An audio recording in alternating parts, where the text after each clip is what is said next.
Good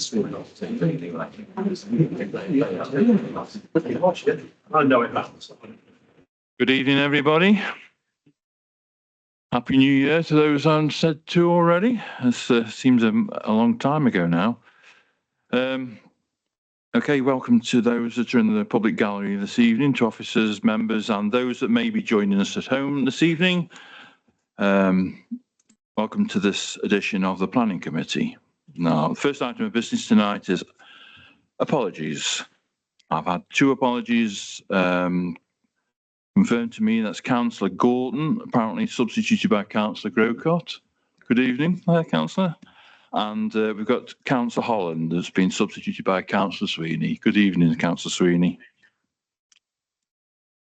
Do you have any further apologies? No, we've got a full house other than that. That's great. Moving on to the second item of business, do we have any declaration of interest on the agenda this evening? And I'm not seeing any indication as such. Time has passed. Next item of business is minutes of the previous meeting, which was conducted the Tuesday, the 4th of November, 2025. Are we content that that's a true and accurate reflection of that evening? Councillor Brown. Minor point, Chair. I noticed a typo on page 3 where it refers to Councillor Bone rather than Councillor Brown. Okay, that can be amended. Thank you very much. Councillor Williams, did you have a... Okay. All right, can I see a show of hands in support of the minutes? Thank you very much. That item is passed.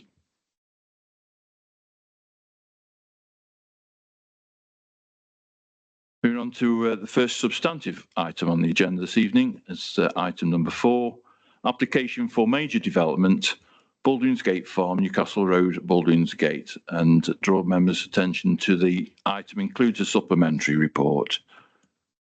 Over to officers. Before I do that, just to apologise that if the screen goes, we're having some intermittent faults with the projector overhead here. So hopefully we'll maintain the screen to my right. At the moment, it appears to be working, and IT are aware of it. So just bear with us. Thank you. Good job. Thank you, Chair. So full planning permission is sought for the variation of condition 6 of planning permission granted for the construction of up to 200 dwellings at Baldwin's Gate Farm to amend the trigger for the provision of off-site highway works. Members will all be no doubt aware of the location of the site, but just to show you there on the plan. So condition 6 currently requires no more than 50 dwellings to be occupied before junction improvements have been undertaken for 2 junctions, the A51 Stone Road junction with the A53 Newcastle Road Priority Junction, and the A51 Nantwich Road with the A53 Newcastle Road Priority Junction. So the applicant wishes to amend the trigger to require no more than 100 dwellings to be occupied until those junction improvements have taken place. So it's simply to change that trigger from 50 dwellings to 100 dwellings. And the sole issue before members is whether that revised trigger is appropriate in terms of impact on highway safety. The application is accompanied by a technical note that provides an update to the traffic capacity analysis for the 2 junctions, and it concludes that with occupation of up to 100 dwellings rather than 50, the impact of the development would remain low, with minimal increases in queuing and delays in both peak periods at both junctions. The Highway Authority raises no objections to the amended wording of condition 6. So given that there has been no material change in planning circumstances since the previous application was determined, it would be unreasonable for the council to reach a different view now to that taken previously. And just before we move on, just to show you the 2 junctions. So this is so when you're travelling from Baldwin's Gate to the Swanwick 2 next junction, this is the first junction that you come to. Just bear with me. Sorry, yeah, that's this is the first one. So this one with 2 next is here. And then back to the one before, that's the junction where you turn off to Loggerheads. Thank you. Thank you, Rachel. I have a couple of speakers on this item.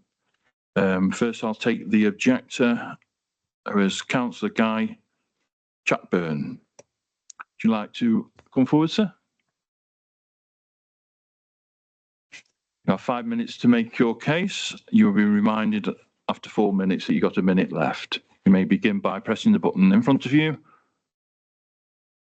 when you're ready. Thank you, Mr. Chairman. Good evening, councillors. My name is Guy Chatburn, a parish councillor representing Mayor and Aston, and 70 locals who attended a public meeting opposing the right turn bans at Blackbrook. I'm an ex-civil engineer. We say that Bellway Homes has undercounted the A53 traffic by 40%, and highways have completely failed to spot it. First, we analyse the Bellway's peak time traffic car count at the West Junction in your pack tonight. On the A51 from Nantwich, you'll see that 300 fewer cars return at night than arrive every morning. But on the A53 from Loggerheads, 300 more cars return at night than arrive every morning. We'd always said that Hungersheath Lane was a rat run. Now we know quite how many avoid the A53 queue. 300 cars every morning onto the A51.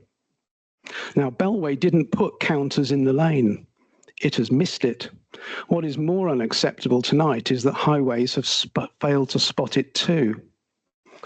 The question is, how will the traffic lights cope with these 300 extra cars now remaining on the A53? That's a rise, councillors, of 40%, 40.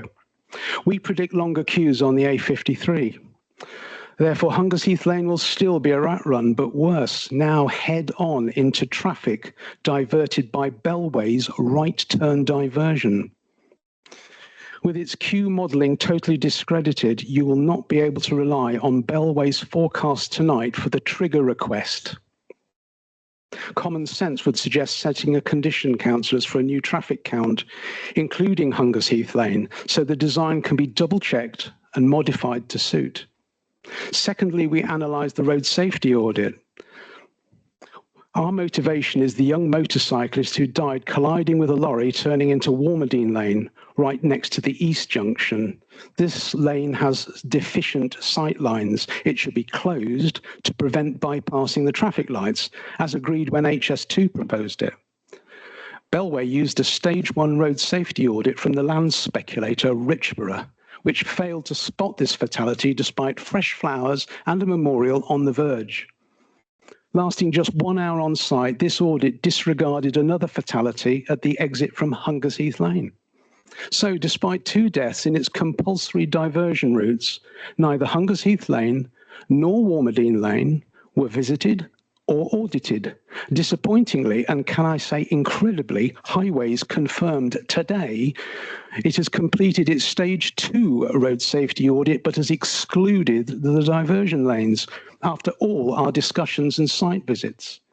Councillors, how can a developer of a housing estate 2 miles away divert traffic down clearly unsuitable lanes without scrutiny from Highways, or of reasoning or risks? We call on Bellway Homes, whose slogan is "Build it right," to give road safety in our parish greater priority. Highways published its traffic regulation order to ban right turns at Blackbrook just 3 hours ago. Here it is, but we've just speed read it. It admits in here that Hungersheath Lane is, quotes, unsuitable for HGVs. Hooray. Is it going to continue right turns at Blackbrook? No. It's a signposted diversion to the next available A road. That means HGVs officially diverting through Aldlam and Eccleshall High Streets. Worst of all, Highways has failed to spot what a parish council shouldn't have to. 300 cars missing from the A53's queue. 1 minute. It should withdraw its discredited TRO immediately.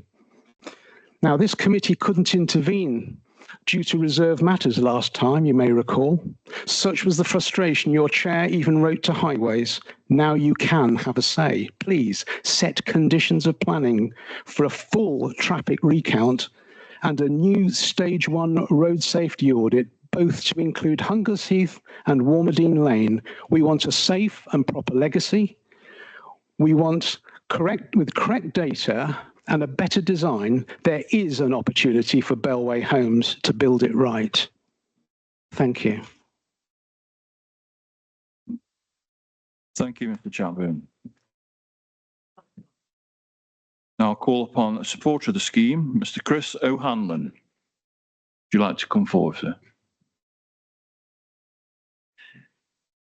For 5 minutes to make your case. You may begin when you're ready. Thank you. Thank you. Members of the Planning Committee, thank you for the opportunity to address you this evening on this application. My name is Chris O'Hanlon. I am the Senior Planning Manager for Bellway Homes West Midlands, who are the applicants in this case and are currently building out the scheme for 200 houses on site.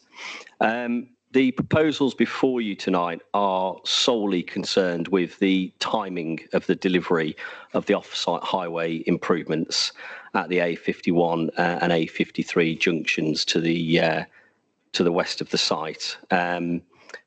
We are not looking to remove these obligations. We are committed to improving those junctions in line with the outline planning permission. However, what we are seeking to do is to consider alternative designs to ensure that the most appropriate improvements are implemented.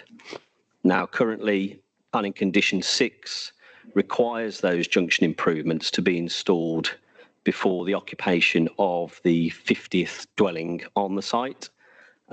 We anticipate reaching that threshold later this calendar year.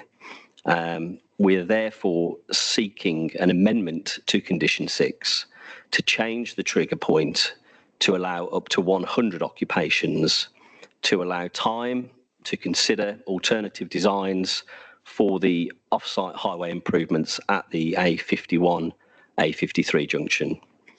The County Highways Officer has undertaken a full assessment of the proposals based on the technical evidence submitted, and they have concluded that there would be no adverse impact on highway safety as a result of amending the trigger point for delivery of those improvements to 100 occupations as proposed.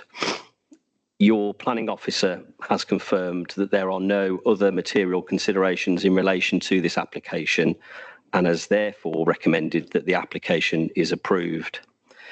Bellway agree with the views of both the planning and highways officers who have recommended approval of this application, and we therefore respectfully request that you grant permission in accordance with their recommendations. Thank you. Thank you, Mr. O'Hanlon, for your input. You may return to your seat. Thank you. Okay, members. Yeah, go on. Sorry, just wanted to come back just to clarify that the application before you now is not an application for a reassessment of the highway safety of this scheme, of the development for 200 houses. It is simply an application to change the trigger within that condition. So in relation to the original planning permission, which was when the issue of highway safety was considered at length and in a public inquiry, the Highway Authority had no concerns about the methodology of the road safety audit or the traffic count, and they accepted the findings of that transport assessment in refusing, and then in refusing the application, the council raised no objections on highway safety grounds. And then in allowing the subsequent appeal and imposing condition 6, the inspector also accepted the conclusions of that transport assessment. There have been no changes in circumstances since that time, and we are unable to reassess the principle of the acceptance or otherwise of the highway safety aspect all we are able to look at is that change in the trigger from 50 dwellings to 100. Is that going to have any significant adverse impact on highway safety or not? And obviously you've seen that the advice of the Highway Authority is that there won't be any, and that's the advice of your officers. Thank you. Before I hand over to members, I just want clarification. A figure was brought up about a 40% tile equation to increase traffic using Hungersheath Lane. I just wondered if we got any comments to do on that fact that it hadn't been taken into consideration, allegedly. We have got the a representative of the Highway Authority with us, Mr. Simon Hoare, if you'll allow him to respond, Chair. Thank you very much. That'd be very appreciated for that. Mr. Hall. Thanks, Chair. In terms of what's used in Hungerford Lane, I think it's important to remember what's actually going to be diverted down there. So in terms of what the bar is, in terms of for us in severe, is the number of vehicles from the data collection that will be prohibited from making the right turn. So that's the assessment to look at. So if you look at the original TA, I think it amounts to, I think it was top of my head, I think it was about 20 odd vehicles. I could clarify that if you want me to, over 6 hours that was monitored doing the right turn currently at the junction. So those are the vehicles that will be going down Hungersheath Lane. So in terms of the impact, what you're talking about is it's a minimum number of vehicles that will be diverted from the right turn ban down that lane. What I'm trying to get to grips with this is obviously a real-time change. What we've been asked tonight to increase the provision of more housing before the trigger is met, but we're hearing from that assessment, Mr. Hoare, that we've got some real-time changes, and that affects possibly a decision that councillors may have tonight. Just going back to if all the transport assessments and all the transport work is also included what the future proofing, so they will add percentage growth for the network onto all those figures. So for instance, the new junction that's going to be built will be built to show that it's capable of accommodating this and future traffic growth through the network. So in terms of what you're saying, the number of housing targets that will go up. So they work off a national figure called Tempro. A lot of that's based on local housing targets, etc. So it's the Office of National Statistics come up with a figure that should consider all the additional network traffic increases that will be likely to happen over the next few years. Thank you for that. Other councillors may have questions. Over to you, councillors. That's right in on the lane. Yes. Show on the lane on the screen. I think that could be arranged, couldn't it? That map we've got called up earlier.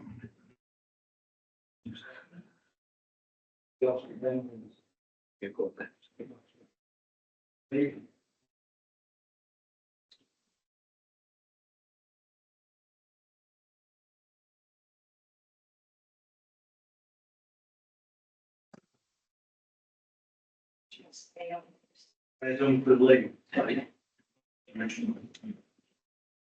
Where's Hungerford Lane then?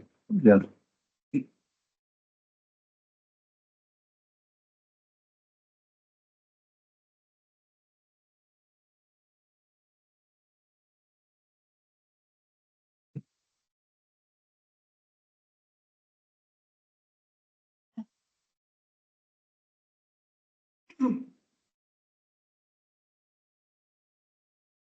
Bear with us, Councillor Williams. We're just looking at that now.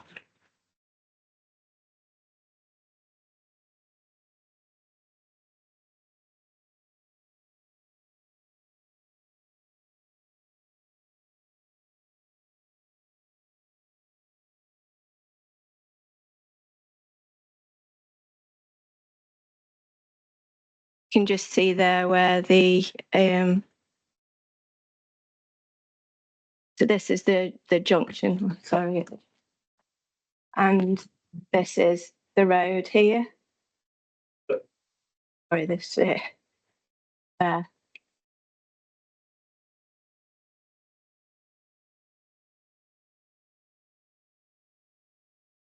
Councillors, over to you.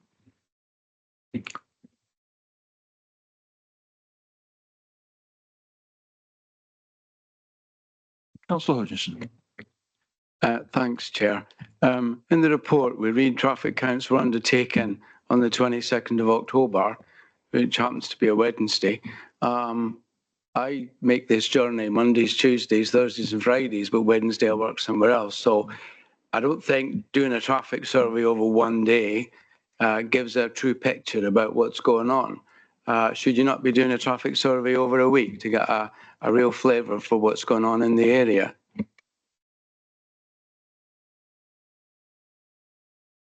I think because it's a subsequent technical report, the original transport assessment did carry out surveys over a longer period, and it's more of a sensitivity check of what the data is.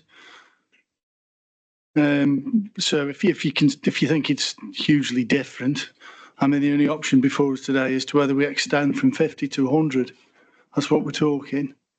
So at the end of this year, the representative Bellway said they'll be up to 50 units. So on that basis, you might be talking the tail end of 2027 before you get to that point for the 100 units for that scheme to be in. So no, I don't think it's unrepresentative, if I'm being perfectly honest. I think it's all the original data collection was a lot more intensive over several longer days and periods, whereas the technical note would have just been a sensitivity check of that original data as an update. If there's more technical data over a longer period, should we not have had that as an appendix? And then you can still have this paragraph as a little bit of a summary or a check. But I feel we've been denied seeing the full data. So I would expect that as an appendix. That data was all available when the original application was before the local planning authority. So when we had the application for 200 dwellings, the outline scheme and the highway safety impacts of the scheme were fully assessed.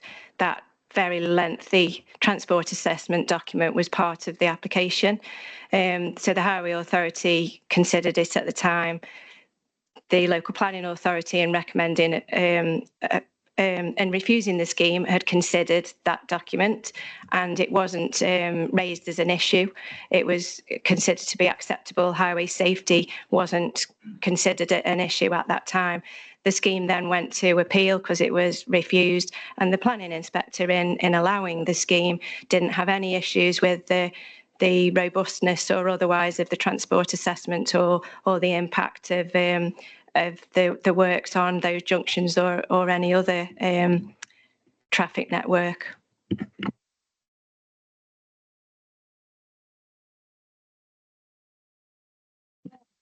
Any other comments? Councillor Fear. Thank you very much, Mr. Chairman. Still like a few things just to be clarified in my own mind, if I may. When we talk about the road safety data, I mean, the speaker from the parish council made some really quite serious points about error. Am I correct in thinking that gentleman from the Highways Authority this evening rejects those things? I mean, manifestly, if people have acted in good faith on data in the past, that's one thing. But if that data is shown to be flawed, that's quite another thing. Now, I'm also aware, of course, that what we can't do this evening is revisit the original application, and we would be in a very, very silly place if were we to do so. We would simply lose at law, and there's no two ways about that. Thinking about the trigger, though, one assumes that given that the trigger is twice the size previously, that twice the volume of cars and such like will be on the network prior to any form of improvement. I just wonder if the gentleman from the Highways Authority could assure us that he feels that that will not in and of itself, because it seems to me that that is the question at issue this evening, will not be a hazard to road safety. In other words, these roadworks improvements were there for a certain number of vehicles. We can guess, I think it's fair to say, that if you double the number of houses, we'll double the number of vehicles. That doesn't seem to be an unreasonable assumption. So can we be assured that we don't need those improvements if we're going to double the number of vehicles before they take place? Thank you, Councillor Fear. Over to you, Councillor. Yes, they submitted, like I say, the technical note the gentleman was referring to there, where they collected the data too. So in terms of the overall impact, I'm just trying to bring the figures up now, how many extra vehicles it would be over the 12 months or whatever it'd take. Excuse me, sorry.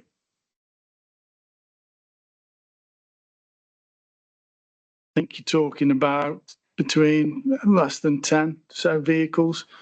So I think when the site's fully developed out, you're looking at possibly 30 plus just over vehicles going through the junction. So that's when the site's fully developed out. So the difference between 50 and 100. Oh.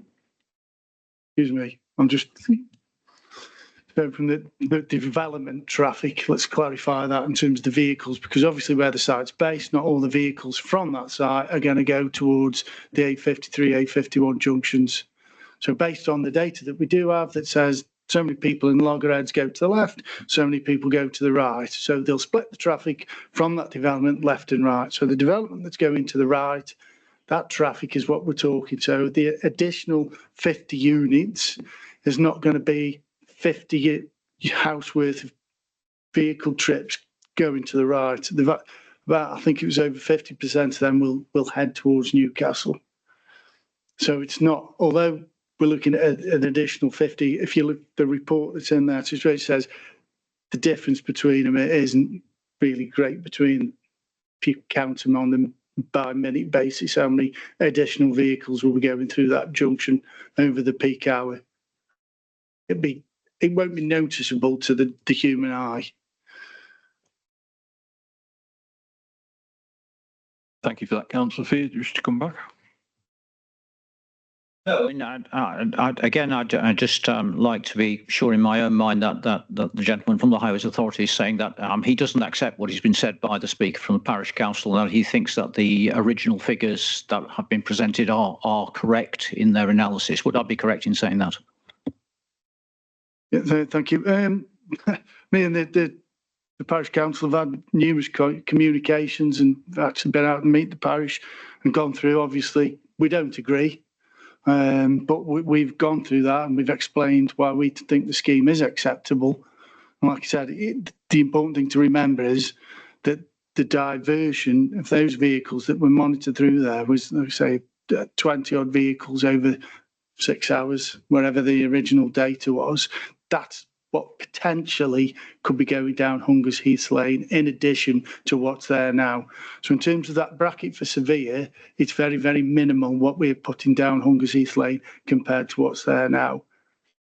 But on the basis of that, when it was dealt with in the original transport assessment, like I said, it is a bus route. Buses go up and down there, and we've got no recorded accident problems along that junction, either end of the junctions and along that route. So for us to turn around and say it would be unsafe to do that, there's no evidence to support that we could substantiate it to the planning appeal.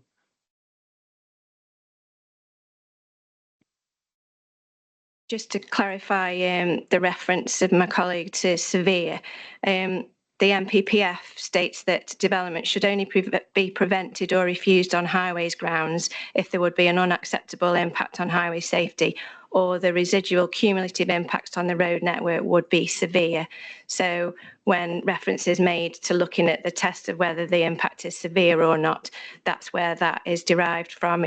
That's the policy that we have to use from the NPPF in assessing whether this scheme, whether we can justify a refusal of this scheme or not. If I may, Mr. Chairman, I'm afraid my internet's not working, so I can't bring the NPPF up instantly, which is a shame because, of course, it's such a wonderful document. I'm just wondering whether in that document there is a definition of the word severe or whether that is just something which is open to judgment. I'm not aware that there is a definition of the word severe, which is why barristers get paid a lot of money in public inquiries to debate it at length.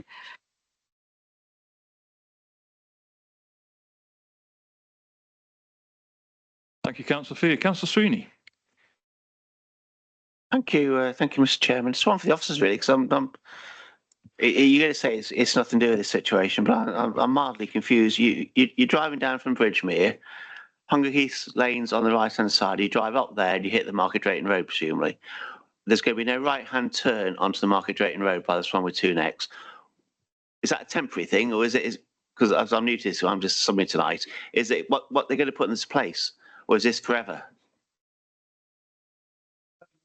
It's the TRO, the traffic regulation order, be a permanent ban of vehicles turning right at this one with two neck Because junctions. you read this, it doesn't say what these improvements are by that junction. What are they going to be? It's signalising the double junctions, so the A51 with the A53 at either side get signalised.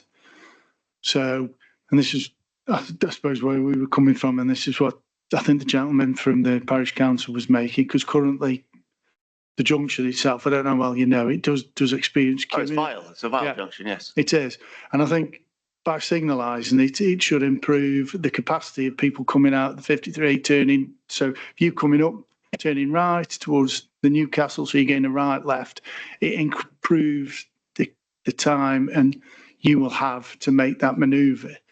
So currently, and I think this is what Mr. Chapman was talking about, as a result of the queuing vehicles there, a lot of people currently, I mean, I've done it in the past myself, currently will go up Hunger Heath Lane and turn right at the top of there because it's an easier turn to do and you can get out a bit quicker.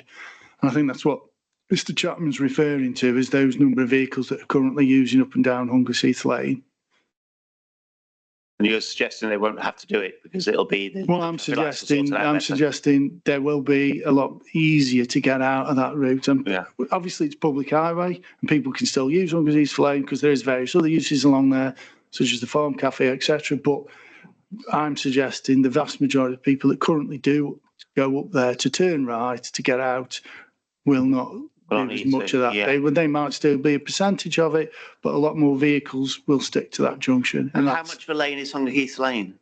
How much of a lane is Hunger Heath Lane? It is a lane. There's no footways. It's narrow in places in the bridge, which is probably why there's no sort of recorded accidents along there, because the vehicle speeds are relatively low because you can't physically travel along there very fast.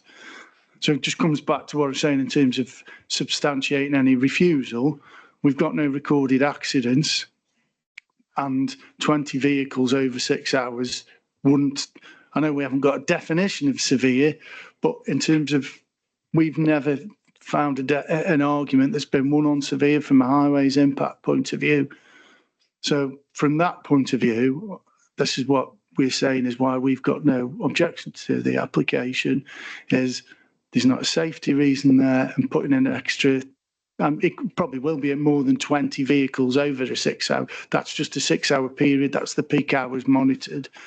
Over the period of sort of 24 hours, it'll probably be more than that. But obviously the queues on Hunger Heath and the traffic along Hunger Heath Lane will be less. So we're saying we don't think the impact of that is a severe impact, and we don't think it's a safety issue either. Okay, thank you. Councillor Sweeney, you okay with that? Yes, thank you. Yeah. Any of the councillors wishing to make a comment or a proposal even?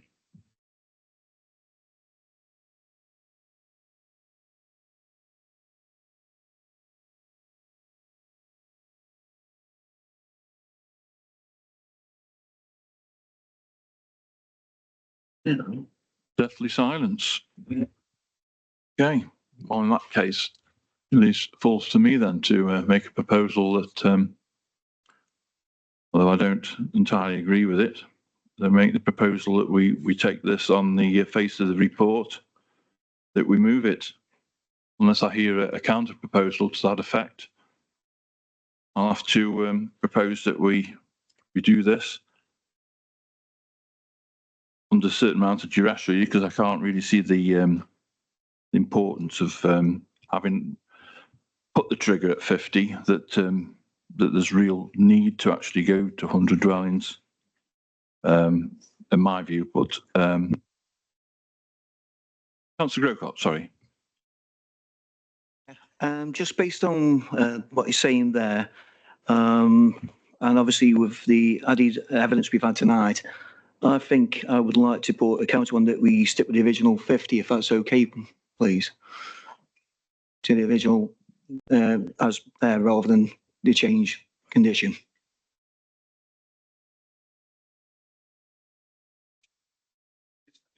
Hear a sec. Do I hear a seconder? Councillor Brown. Yes,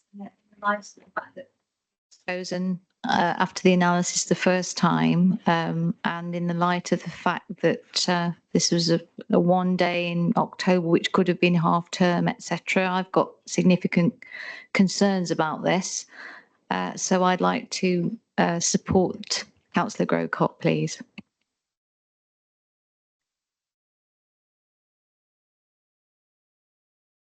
Mr. Chairman, before we move to a vote, could I make a comment? What I think is at issue here, and I have some sympathy with what Councillor Grocott's just said, is the issue of road safety and the question of demonstrating harm. I wonder whether, rather than voting against this, there might be an argument to be said that there should be deferral for further information to come forward, because I think just going for a straight refusal, it's not going to be particularly easy, particularly given what we've heard from the Highways Authority this evening, to demonstrate that that harm is there. And if we can't demonstrate that that harm is there, we will lose any appeal that's out there. So I think it's a rather dangerous passage to take, to go for outright refusal. There is potentially, I suppose, a question about the amount of information that could be brought before this committee. And again, maybe this is a time to ask the gentleman from the Highways Authority whether he feels that further information could be forthcoming, and indeed what that may or may not do on this decision. Thank you for that addition, Councillor Fear. Erring on the side of fairness and balance, I think I would be inclined to go with that, as that's a proposal, Councillor Fear. I'm happy to second that. Yeah, I think in the first instance, Mr. Chairman, again, I would be interested in seeing what the gentleman from the Highways Authority would say as regards extra information, so that we can be aware of what that would look like, or indeed what it may or may not do were it to be presented. Thank you, Councillor Fear. You want to comment on that? Yeah, it's difficult to say in terms of, like I say, the original transport assessment was very detailed. The recent technical note, as I said, they just did it 1 day's data just to show the counts hadn't changed massively. So pretty much you're referring back to the original transport assessment, which was found to be sound by the planning inspector on 2 occasions, because this junction also appeared in the loggerheads application off Muckleston Wood Lane. So it's gone through 2 lots of people checking that data. I don't know what other data you'd want to see to do it. Like I said, from our point of view, we're happy that we haven't got enough, there's no records to demonstrate there is an issue along Hungersheath Lane from a safety point of view, and the amount of vehicles that you'd put down there are not going to, well, in our opinion, wouldn't constitute a severe impact. Now, the difference, I think, like I say, between the two, in the technical note, they've done an estimate of what the number of vehicles will be, and like I say, it's a handful of vehicles difference between the 100 and the 50 vehicles, and the 50 units. And the figure of 50 that was originally came about. It was, I think we were looking at it and we sort of said, at what point would the development start to generate some traffic towards this way? There wasn't an exact science, if I'm being perfectly honest, to the selection of the 50th unit. It was more that we're starting to generate, there would be enough vehicles on there now, then we would start to see a few vehicles heading this way. Like I say, in the technical note, it tells you, it does give you a difference between the 50 and the 100. And like I say, it's a handful of vehicles. That's what, based on the original transport assessment that was assessed. So if they build another 50 houses, unless things drastically change, you're still going to see the majority of those vehicles heading towards Newcastle rather than heading towards this junction. So I don't quite understand what extra data you would need to prove the point in terms of, like I say, the data collection day was just purely as a sensitivity check of what that original data from the 21 application produced. It showed that it was still in line.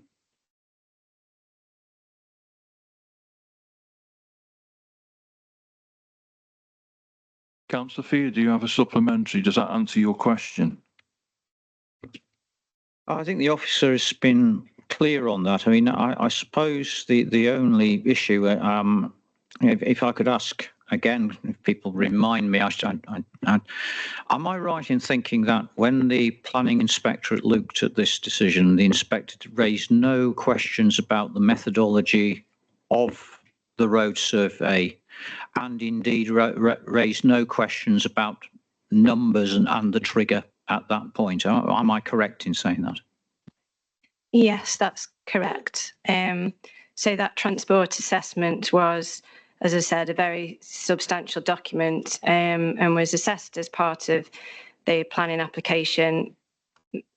This committee raised no concerns about the methodology of that transport assessment.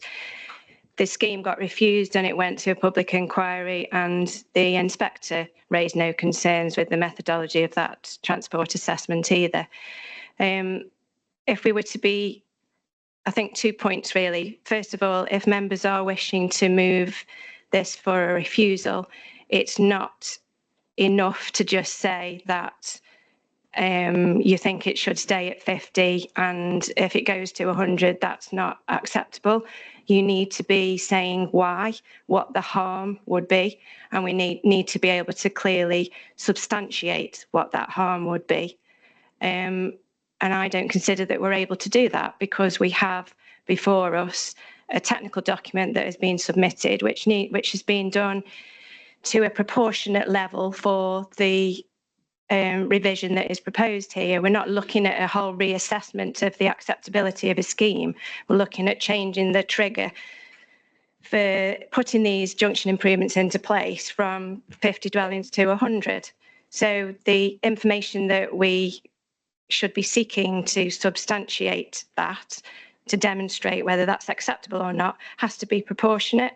And I believe that the technical note that is being submitted is proportionate, and importantly, the Highway Authority, who are the experts in this, they believe it to be proportionate and robust in its conclusions. So if we were to recommend refusal here, one, we would need a detailed reason for that refusal, and that would need to be substantiated with evidence. Can I just ask a question, Chair? So you're actually asking us, the gentleman from the parish has given us a really convincing argument against the highways officers. So who are we expected to believe? I believe the parish gentleman going on highways in other elements of the council we've had, to be quite honest. So I will not be voting for it tonight. But with all due respect to yourself and to the parish council, the Highway Authority are the professional officers. We've sought their comments on the scheme and they've given them. And we've seen time and time again when we've refused applications contrary to the advice of the Highway Authority, inspectors consider that and they would normally say, well, in the absence of any objections from the highway authority, there's no evidence to substantiate the concerns of residents. And so that's why, as officers, we take on board the views of the highway authority. And in the absence of any objections from them, we're recommending approval.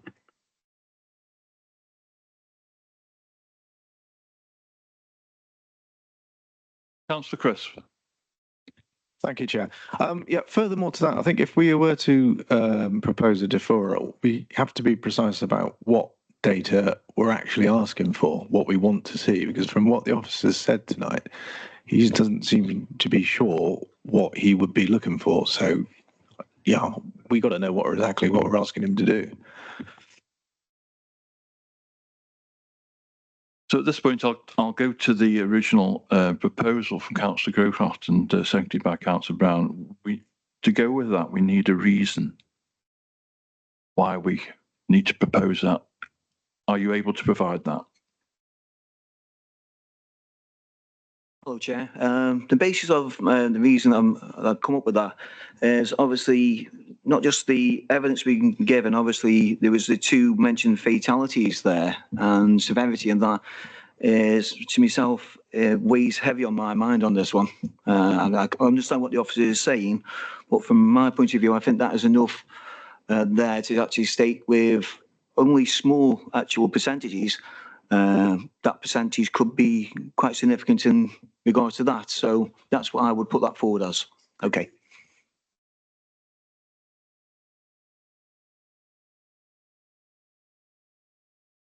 Can you comment on that, please?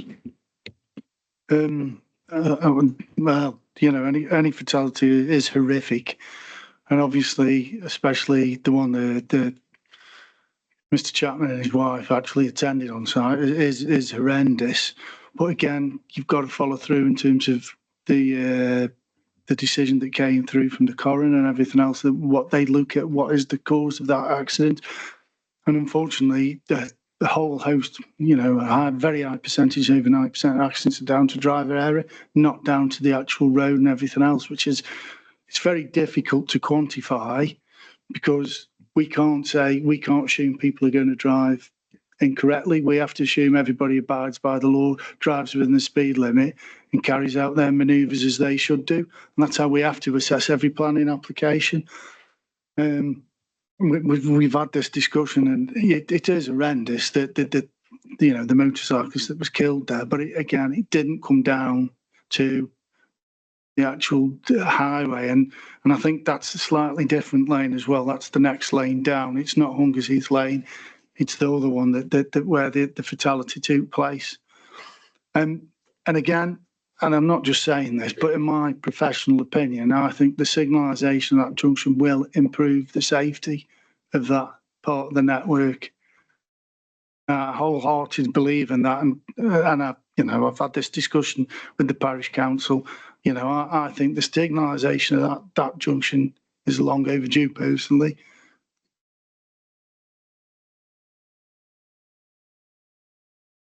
Yeah, I appreciate all that. That's absolutely fine.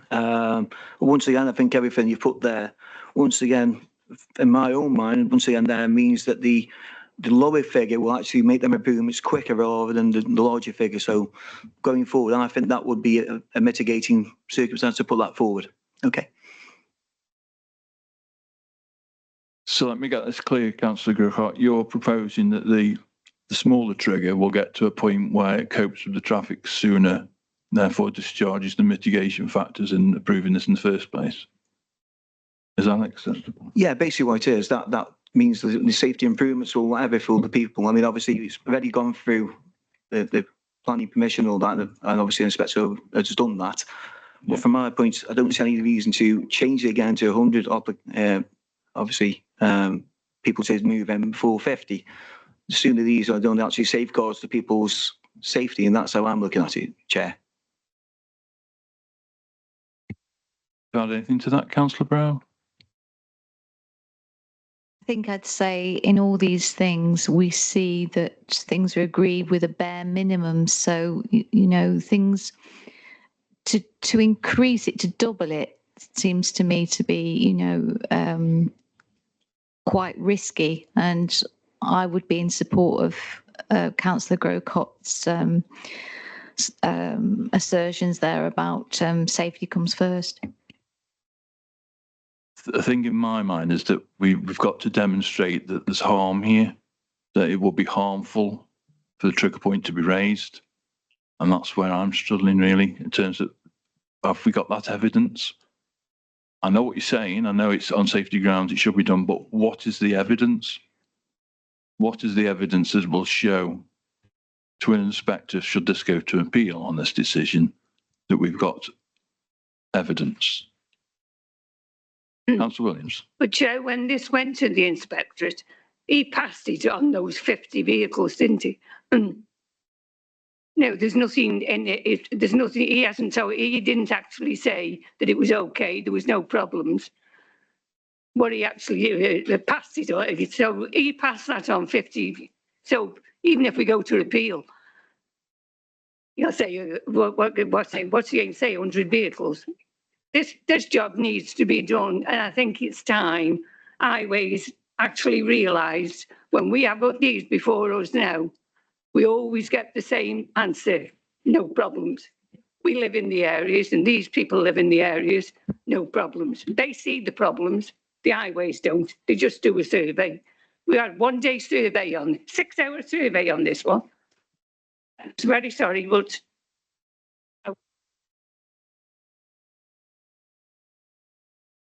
Any other councillor wishing to add to this, councillor?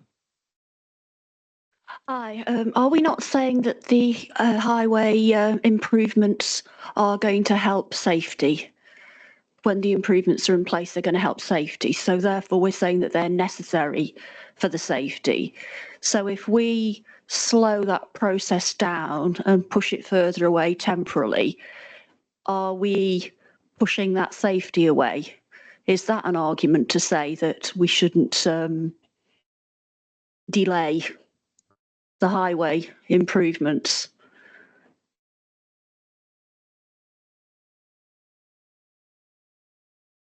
You've just made a very good point. I mean, what the safety is related to the capacity of the junction. So in terms of the analysis of the junction that is undertaken, the junction is operating what we say is over capacity, and that's obvious by, you see the queues outside going back down.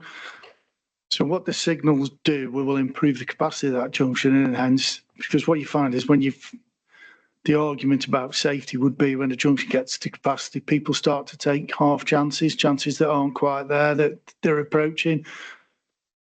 So yes, it will do both. I think it'll improve the capacity of that junction, especially getting vehicles out, but it will also improve the safety because you'll be carrying out manoeuvres under a red light as well. So it will improve safety for people coming and using that junction.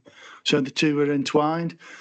So the capacity issue, like I say, would run if the vehicles the queues get outside, people start to take chances that aren't there.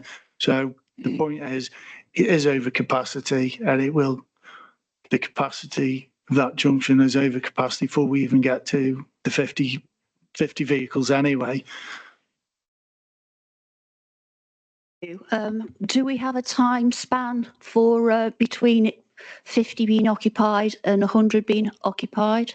What length of time do you anticipate? Generally speaking, anything between 40 and 60 units a day is what we're seeing across the industry. A day, sorry, 40, 60 housing units a year being built out on a site such as that. So instead of being, the gentleman said it'd be 50 at the end. So the analysis that was with this report was basically saying the junction would be in operation by 2027. Okay. So instead of, I think the proposal would be, it would be there for the tail end of 2027, the start of 2028. I think there's the condition by occupation of the 100th unit. So on top of that, they would have to start the works early because it's going to take, I don't know, 3, 4, 5 months to actually construct it. So you'd have to build that in. So you'd have to work it backwards. Okay, so if we voted to increase the capacity, we'd be voting to delay an already over capacity junctions improvements by 2 years. Is that correct? Well, 12, yeah. It should be ready by, if they're going to be on the 50th unit, that junction should be in by the end of this year, or the 50th unit. So as the gentleman, Mr. Chapman's already said, the TRO's gone out. So the team who were working on that, they've getting the design and everything ready. All you're talking is the difference between getting on site being delayed by roughly 12 months, I would say, if we're talking 50 units. Okay, thank you. Okay, then just to bear in mind that we've also heard the agent for the developer this evening. Are we satisfied that the developer's reasons for wanting a trigger point to be set at 100 is satisfactory when we make our decision tonight? Because I'm going to take the proposal that's been proposed by Councillor Grocott and seconded by Councillor Brown, and I'm going to take that to vote now to whether we support that or not. So I'd like to see a show of hands, please, in support of that proposal by Councillors Grocott and Brown, by indicating with your hands now. Do we support that? Those against?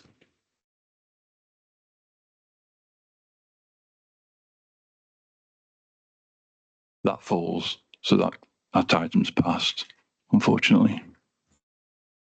Thank you, councillors.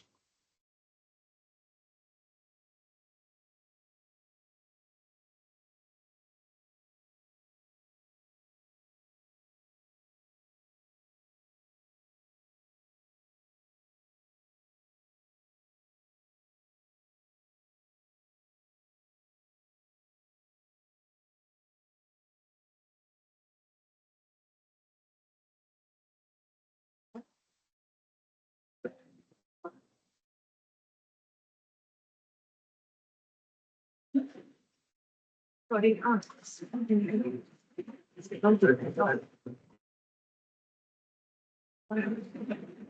on to agenda item 5 on the agenda, vehicle storage land Linley Road talk.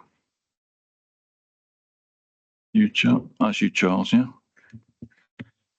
Yeah, Mr. Chairman, could I'm slightly confused. What was the outcome of that vote? I mean, maybe I was just, that.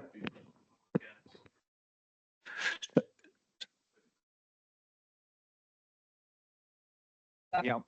And it was six who were against that and 5 who were for that. So that fell. Okay, so we're still left then without a positive decision. Is that correct? Is that correct? We've got no absence for the proposal, aren't we? I am entirely confused.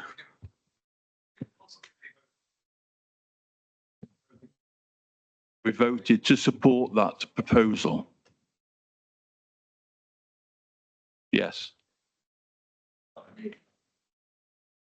That was a recommendation that we refuse it. So we voted on that. So the vote was for refusal, is that correct? Yes, right. That is correct. That's what you proposed, isn't it? Yeah. Are we all clear on that? Clear, Councillor Fear? Yep. All right, thank you very much. Move on to agenda item 5, vehicle storage land Linley Road talk. Yeah, thank you, Chair. So this application seeks permission to vary condition 2 of a planning permission, which was for a new heavy goods vehicle service centre building at the vehicle storage area on Linley Road in Torque. So with respect of the location, you've got Linley Road to the south, and then you've got Congleton Road, which is further to the east. So the variation would allow for an alteration to the building's footprint, which would create space for an additional workshop bay. So the drawing on the left is the approved layout, and the one on the right is what is now being proposed tonight.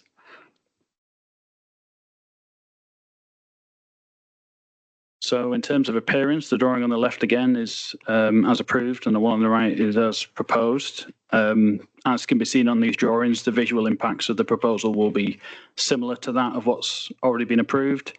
And the applicants also confirmed that vehicle movements and staff numbers won't change as a result of the proposal. So we haven't received any objections from any consultees or any members of the public.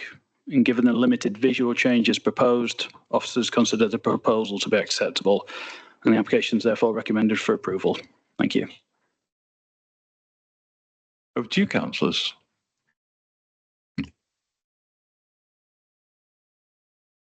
It's been proposed. Councillor Williams.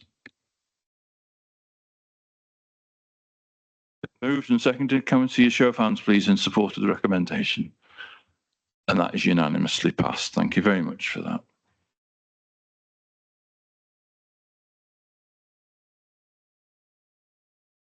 Moving on to agenda item 6, Parcroft Manor, Baldwin's Gate.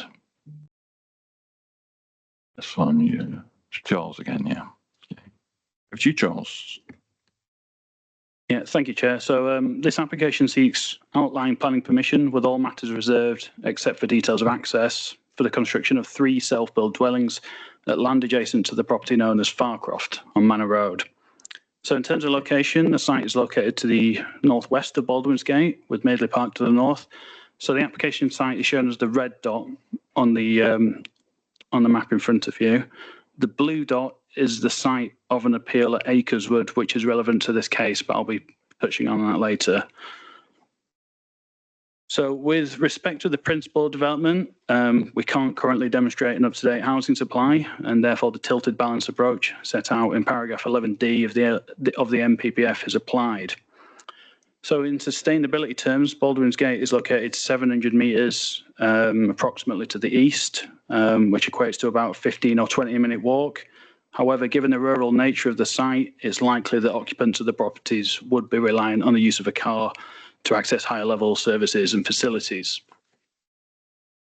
So there's been a number of refusals for similar developments on the site, the most recent of which was determined in 2023, which was dismissed at appeal on the grounds that the site fell within the open countryside and therefore was contrary to local and national policy with respect to sustainability.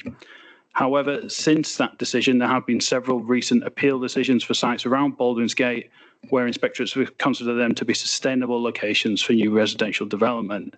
Now, the most relevant appeal is also on Manor Road, and that's the blue dot on the screen. So this is a site further to the north, which was also for 3 self-built dwellings. And in making that decision, the inspector noted that they considered that the adverse impacts in terms of the sustainability were significantly and demonstrably outweighed by the benefits of the scheme when assessed against the policies in the framework taken as a whole. So given that the appeal decision relates to a site further from the centre of Baldwin's Gate, it's not considered that a refusal on sustainability grounds could be sustained for this application. So we also have an indicative drawing showing how the proposal could be laid out, but details of design are reserved for later consideration. So with regards to the visual impact, the site is clearly outside of the settlement boundary of Baldwin's Gate. However, there are 2 properties which the proposal would be positioned around, meaning that they won't appear as isolated features within the locality. We don't yet have building designs for the properties, but there's no reason at this stage to suggest that they can't be built to a high standard. So subject to a number of conditions, there's not considered to be any fundamental issues relating to amenity, highways or ecology. So subject to the conditions set out in the report, the application is recommended for approval. Thank you. Thank you, Charles. I have 2 speakers on this item. We have an objector, Daniel Smith. Would you like to come forward, Daniel?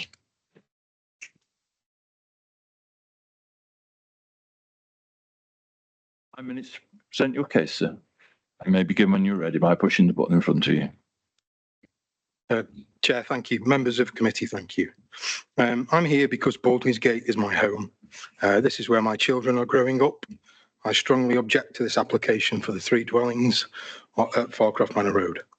The site has a long and consistent planning history.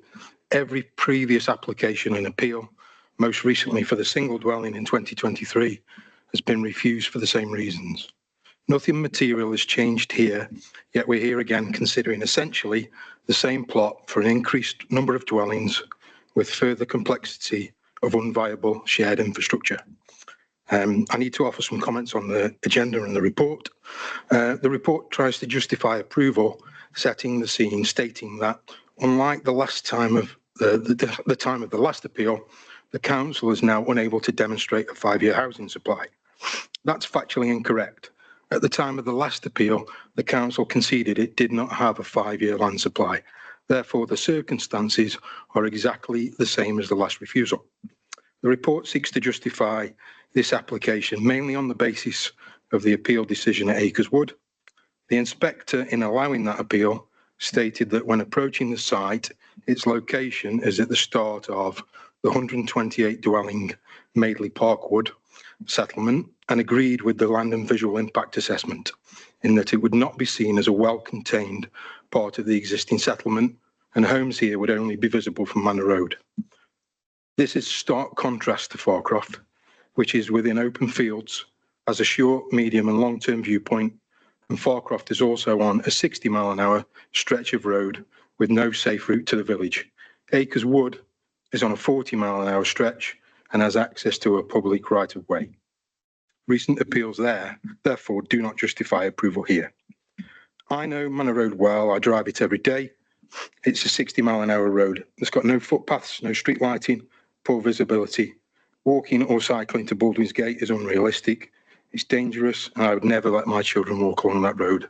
It simply isn't safe. Flooding makes the road impassable often, and speed data shows that 90% of vehicles entering Baldwin's Gate exceed the speed limit. The report claims the site is within reasonable walking distance and therefore sustainable. Distance means nothing without safe infrastructure.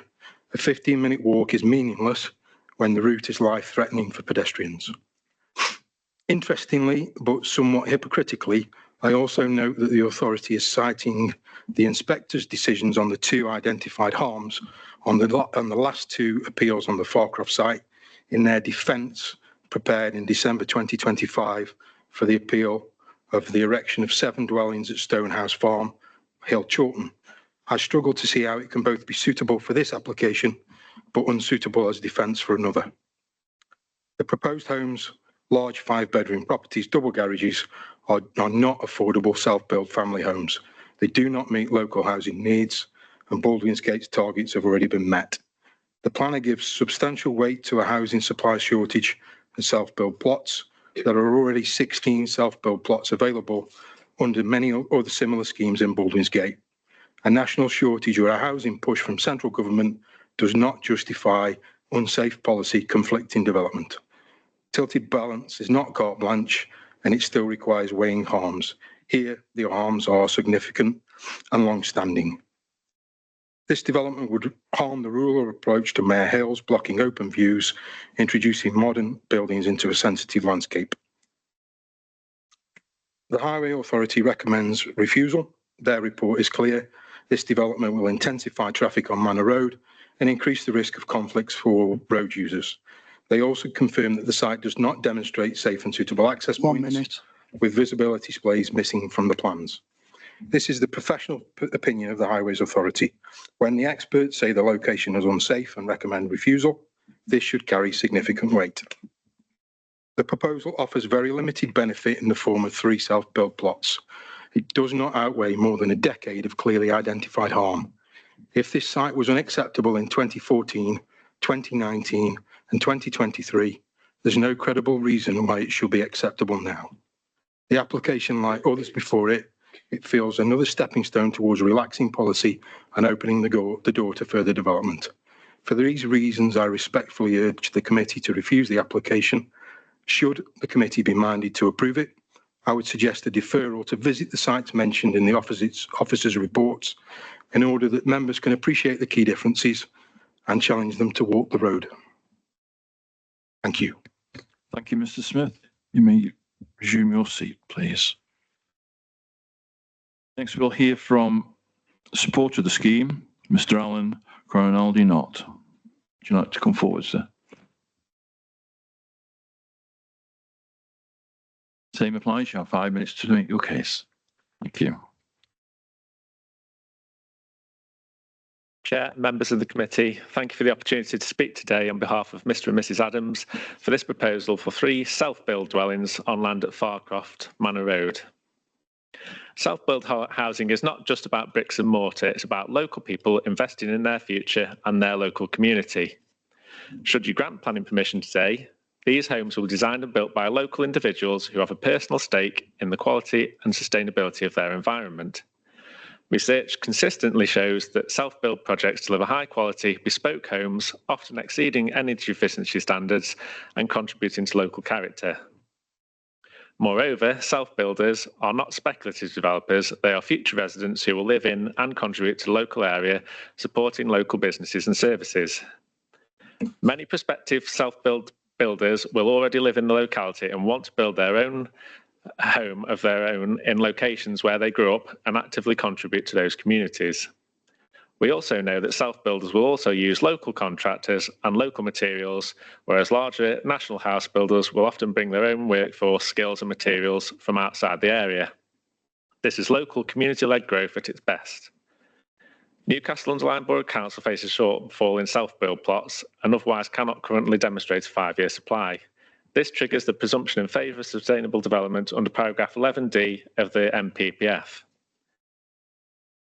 The emerging local plan acknowledges the need for diverse housing options, including self-build, and this proposal directly responds to that need. Your officer's report confirms that this scheme would make an important contribution to housing supply and towards meeting the needs of local people on the self-build register. These factors carry substantial weight in the planning balance. Furthermore, this is a proposal that has generated significant local support. The council has received 29 letters in favour, a number which by far exceeds the number of those objecting to the proposals. Supporters highlight the benefits of adding diversity and quality to the housing mix and meeting local demand for self-build opportunities. This level of positive representation demonstrates that the community recognises the value of this development. Indeed, members may also recall the high level of support generated for the self-build development off Fair Green Road when that application was before you in September. In short, this is a popular form of locally led housing development. We do acknowledge that objectors have raised concerns about the locational sustainability, but let us be clear, the site is within a reasonable proximity of Baldwin's Gate, 700 metres away. While some reliance on private cars is inevitable in rural areas, recent appeal decisions for sites further away from Baldwin's Gate, as referred to by officers, have been allowed, including Marefield Gate Farm, Croft Farm, and the other site Acres Wood further along Manor Road to the north, which is 750 metres further from services facilities than this application site. Inspectors concluded that the benefits of these self-build schemes significantly and demonstrably outweigh any adverse impacts relating to their location. If those sites were deemed sustainable, then this site, which is much closer to local facilities than all the other appeal sites I've just listed, surely meets the same test.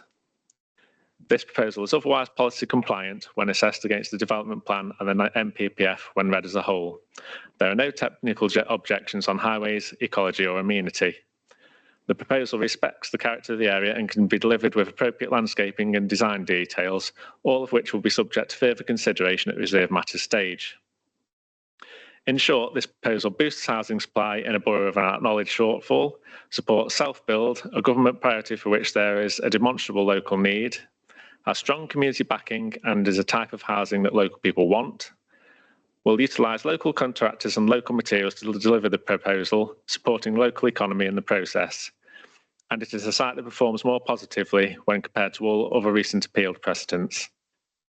The site's location outside of the village envelope does not significantly and demonstrably outweigh these benefits. Therefore, I respectfully urge you to approve this application and allow 3 local families to create homes that will enrich Baldwin's Gate and Newcastle-under-Lyme for years to come, in line with your professional officer's recommendation. Thank you. Thank you, Mr. Cameron-Not. Please resume your seat, please. Thank you very much. Now over to you guys, councillors. Councillor Dean.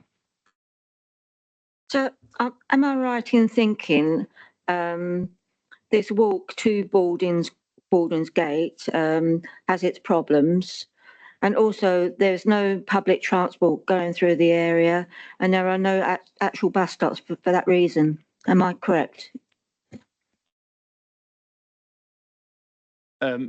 Yeah, I would agree that ward, Baldwin's Gate, is certainly not ideal. And I've noted in my report that there's certainly going to be some use of a car for that. I mean, I suppose the counter argument would be that it's a similar case for the other appeals sites around Baldwin's Gate. There is bus stops along Manor Road. There isn't one directly adjacent to the application site, but there is one further up. But realistically, it only runs during weekdays. I don't think it's a 4-week service, so I don't know how much of a genuine fallback position that's going to provide residents. And is that a safe journey to that bus stop on Manor Road? No, I mean, there's no pavements, really. It's not a lit road either, so it's certainly not ideal for walkers. But again, it's the same circumstances as the other appeals, so it's quite difficult for us to sustain that argument.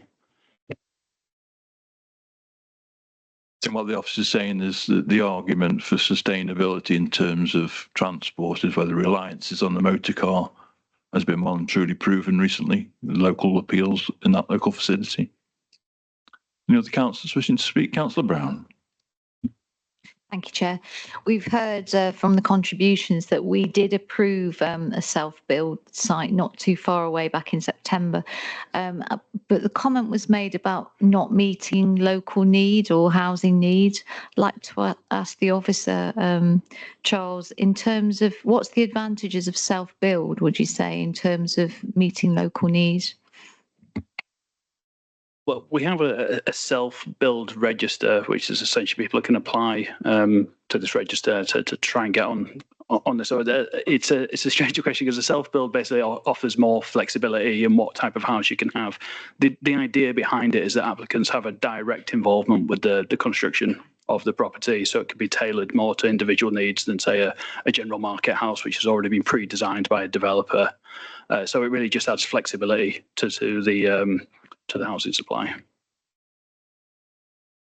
Could I ask a further question, Chair? So in terms of meeting housing need, it could be said to do that because local people could choose to do self-builds, but it doesn't add anything in terms of meeting housing needs, in terms of affordable housing, etc. That's correct. Yeah, it doesn't need to be affordable to be a self-build, but it still does add a net gain in terms of housing to the overall shortfall, if that makes sense as well.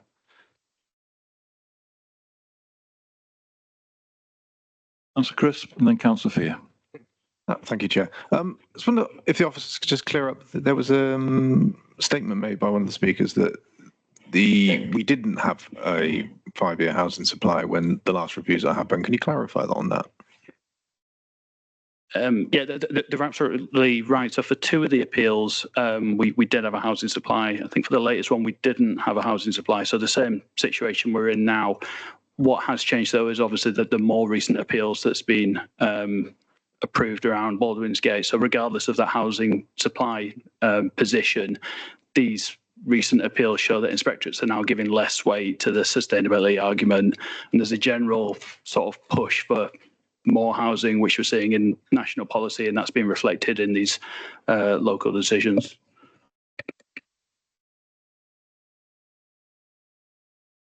Sophia? Thanks very much, Mr. Chairman. Yeah, a variety of things, if I may, and I'll answer them at the end. Don't do them like that. I note that the second of our speakers this evening, and indeed on page 36 of the report, notes that there are more letters in support of this than letters of objection. I'd just like the officer to confirm that for me, and indeed whether the figures here, which are on the report, say 16 and 19, are correct, or those have changed since it's been published.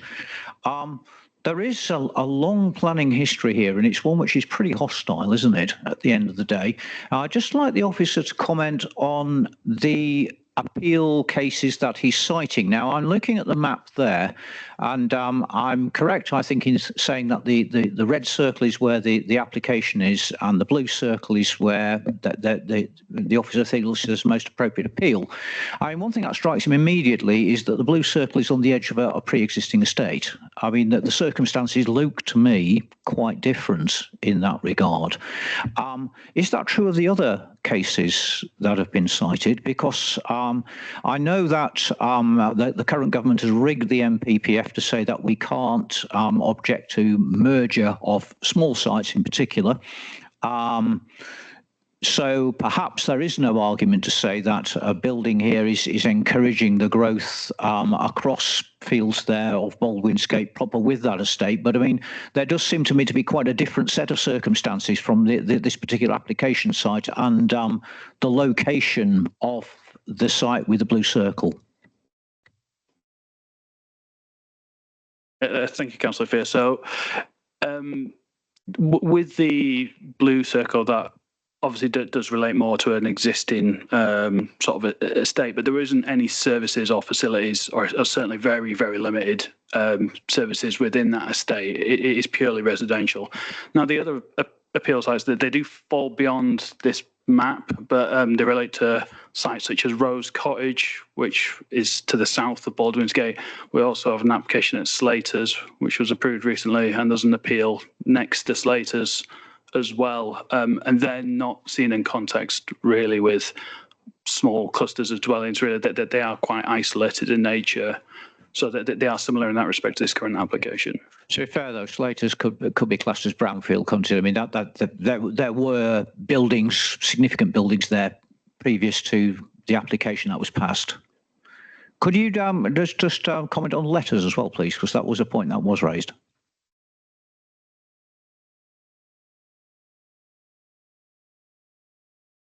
Yeah, sorry, Councillor. Yeah, but that is correct. We did have more letters of support than objections to this.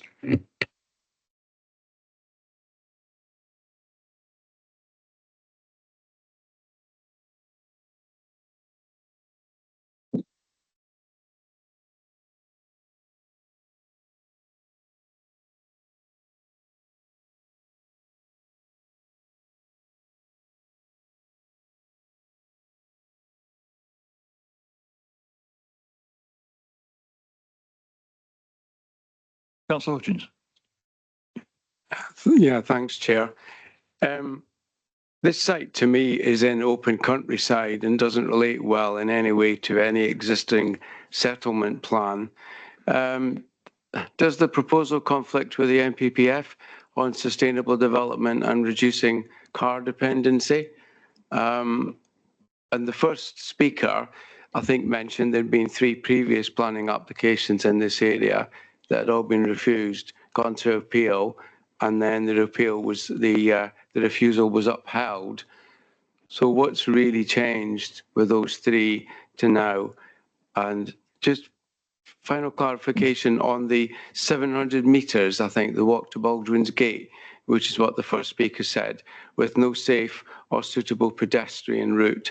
So I presume there'd be no street lights.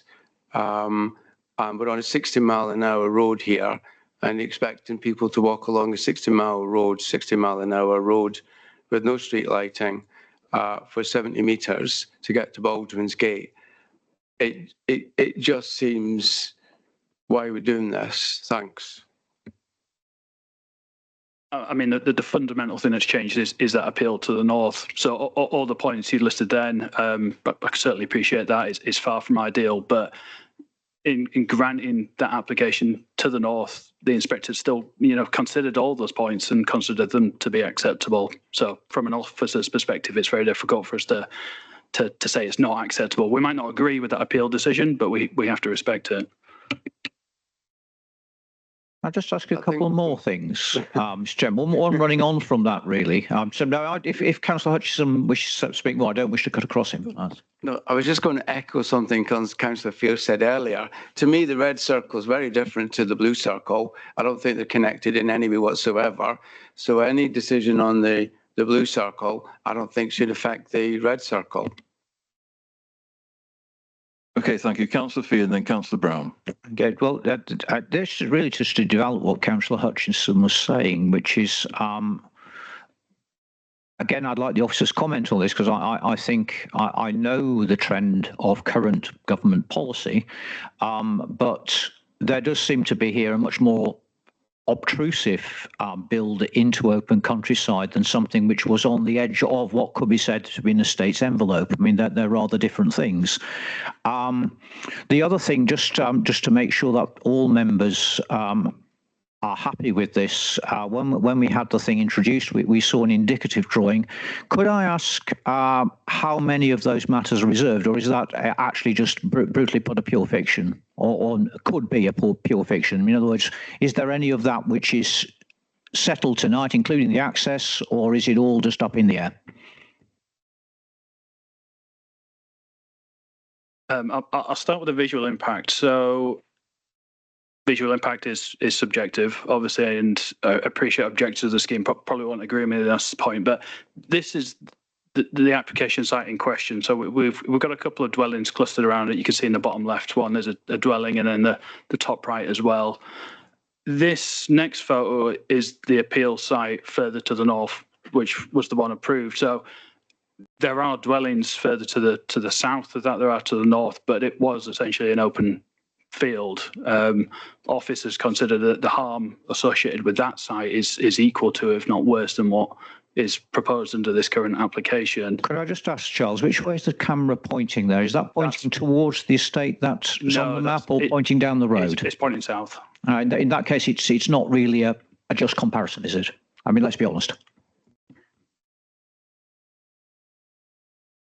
Well, again, officer's opinion, the harm in visual terms is similar to what was determined by the inspectorate.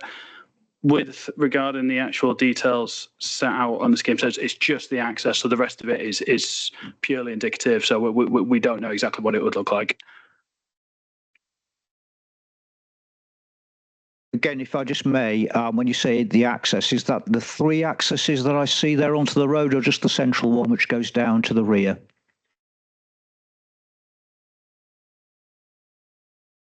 It's actually just relates to the central one as well. Okay, thanks very much. Councillor Brown. Thank you, Chair.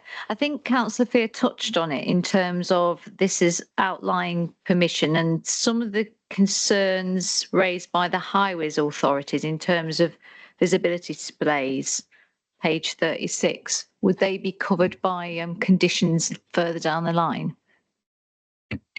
Yeah, that's correct. So in the previous appeal decisions, the Highways Authority didn't object to any of those, nor did we see the requirement for a visibility display, which is being requested in this case. So we have got an objection from the Highways Authority at the moment, but they do object to all housing developments in rural areas. That's just the general response they always provide. But certainly with visibility displays, we could condition that if it was considered necessary. From the site, visits have completed visibility in either direction is quite good. But I appreciate it's national speed limit road, but I think it'd be quite a dangerous route to go down in terms of trying to resist it on highways grounds, given that we haven't resisted it on the last 3 appeals, if that makes sense. So we'd be introducing a new issue which we haven't previously defended. Thank you, Charles. Just one more quick thing. Mentioning the national planning framework, what about the question of agricultural land? Has this land ever been used for agricultural purposes? It's a good question. I think it's more paddock land than agricultural, but again, when we see these smaller developments for loss of agricultural land, the appeal decisions that we've seen tend to show that inspectors just don't give great weight to these smaller sites. It's only when it's large amounts of high quality agricultural land that are lost would they sort of put the foot down and try and resist it on those grounds.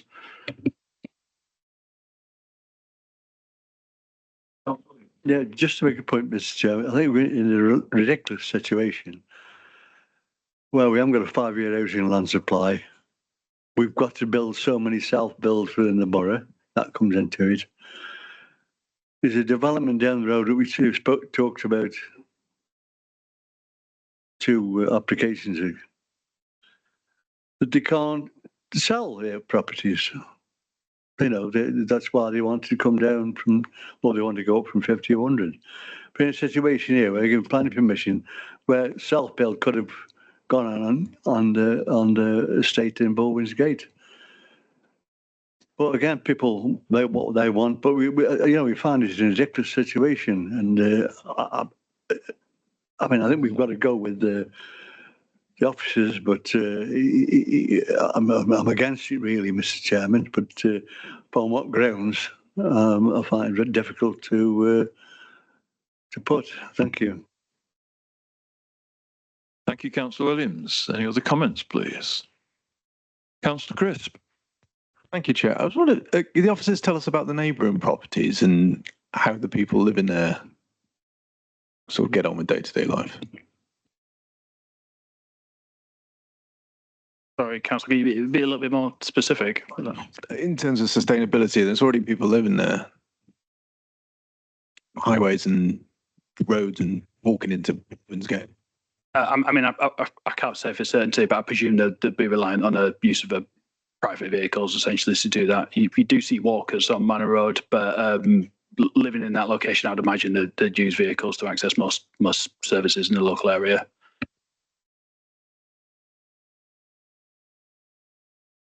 Councillor Simpson. Can we see the picture again with the red circle and the blue circle? And then you showed us a picture, Charles, but it was facing south, not facing north.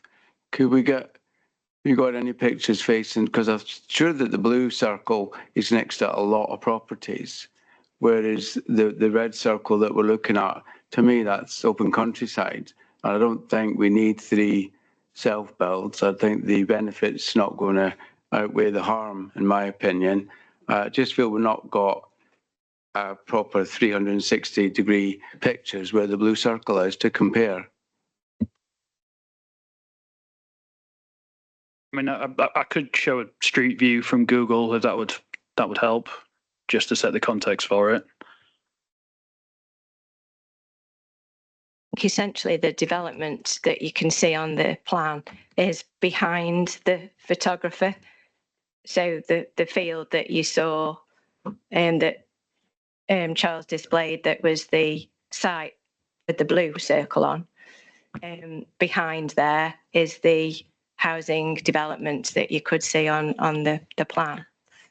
Yeah, so this is the appeal site further to the north. So that's looking north, and it's this field to the left here behind the hedges. I'll see if we can get a bit of image of that. There you go. Yeah, so this is obviously from a few years ago, but that's the appeal site there on the left, and that's looking north. So that there are houses around there, but obviously it doesn't give the same. And if you spin around, you do have houses around here. It is of a rural nature. I think it would be, again, as stated earlier, difficult to refuse it on visual grounds, given that the inspector considered this site to be acceptable, and it is quite open in nature.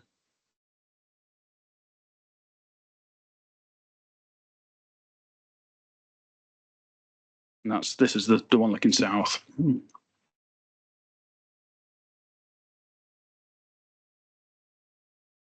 We're still seeing a lot more properties in that area than, I don't think the red and the blue circles are good comparisons. I think they're completely different. I think the comparison of the red and the blue circles is less about the character and appearance of the locations and the impact on the rural area. It's to demonstrate the accessibility of the sites, the sustainability of the sites in relation to Baldwin's Gate. So what we're showing on that is that an inspector considered the site where the blue circle is to be acceptable in terms of its accessibility to shops and services within Baldwin's Gate. And that site is further away from Baldwin's Gate than the site in red. So that's the purpose of showing both of those on that plan.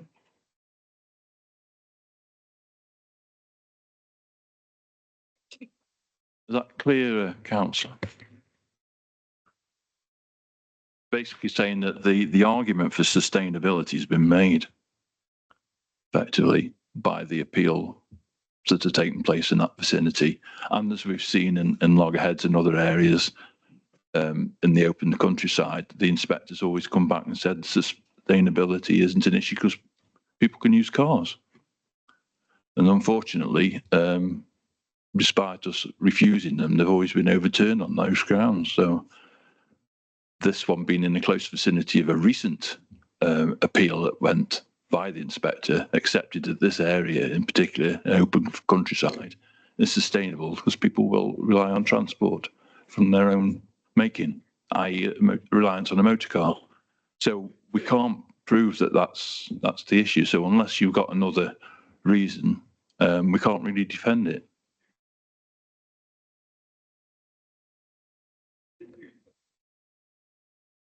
A few meetings ago, we could give permission for Woodside houses to be built in Woodside, which is a really narrow lane that links Mare and Baldwin's Gate. We give permission for that without any argument at all. So, you know, in comparison, I prefer the opposite decision, that Woodside wouldn't be built, but or would be, and the other one not. But you know, it seems ridiculous. Say, move the,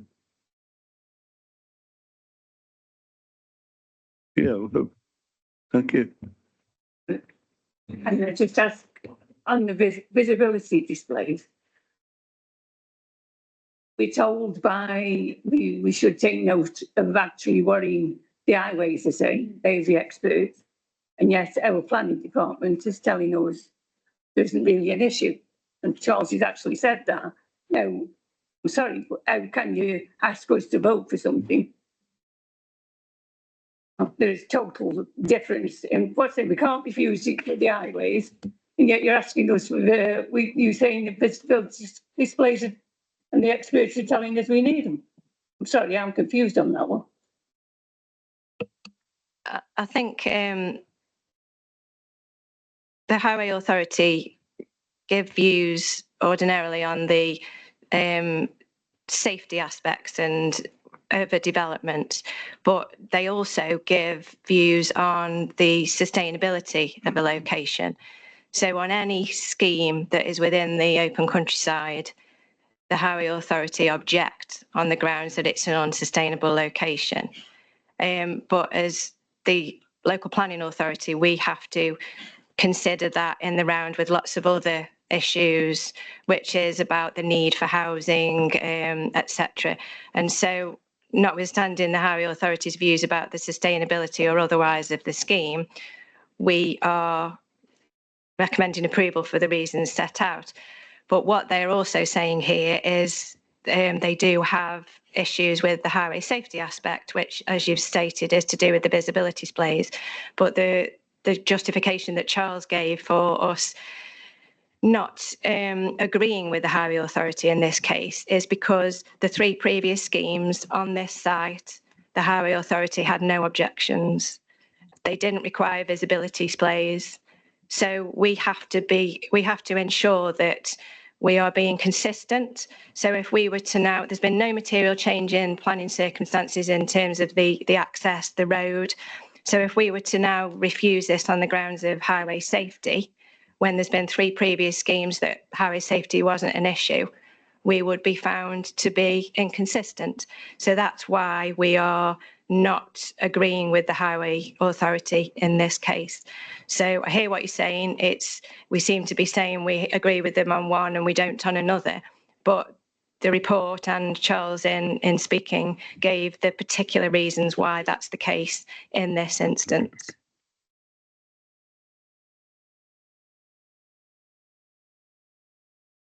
Councillor Hutton. When you showed the pictures from the blue circle, Charles, did I see some kind of footpath? Because I seem to think there was a footpath shown that somebody could walk on. Whereas I think this proposal's got it was 700 metres, I think the first speaker said, with no light, and it's a 60-mile-an-hour road and there's no footpath. So there is a bit of a path there you can walk on that one, but there didn't seem to be a path on the one where the proposed 3 self-builds is. So highway safety is a bit different. There's no footpath on those three, and there is a bit of a footpath there.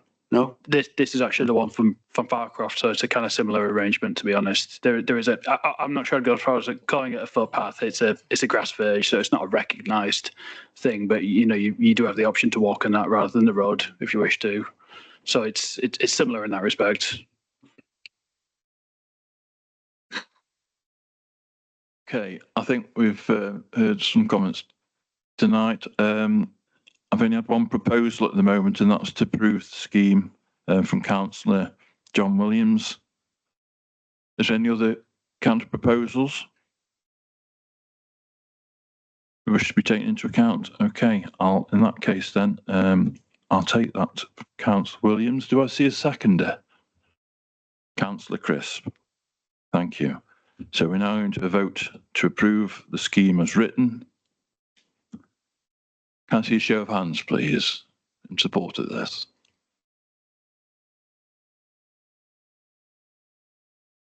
Thank you. Can I see those against? Can I see any abstentions, please? That's one. That's clearly passed. Thank you very much for your input, councillors. The item is passed. Thank you.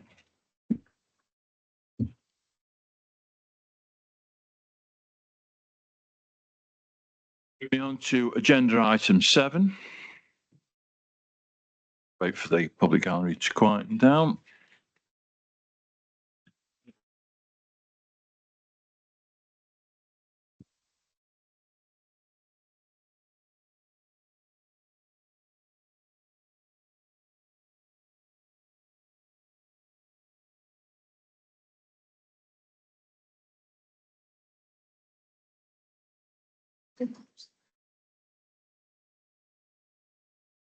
Thank you. Agenda item 7 on the agenda is 15, 17, 19, 29, 31, 35 and 37 Newcastle-under-Lyme, Newcastle Borough Council. Who's taking this one? Yeah. Over to you, Rachel.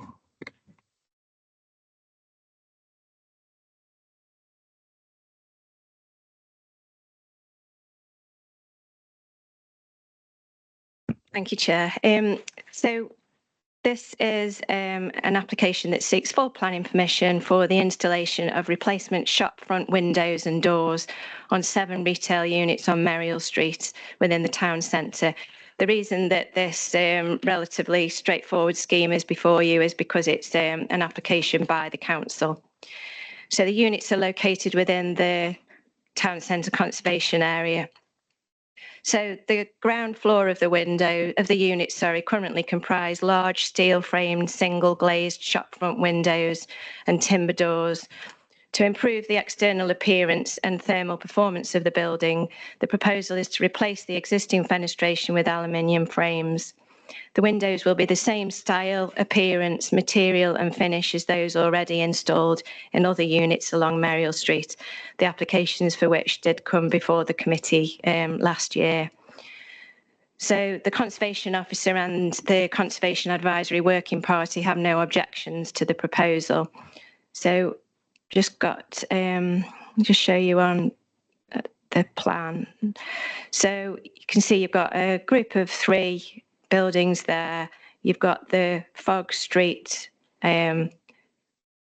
alleyway through. You've got the property there, and you've got a run of 3 there. So I'll just show you those on the photos.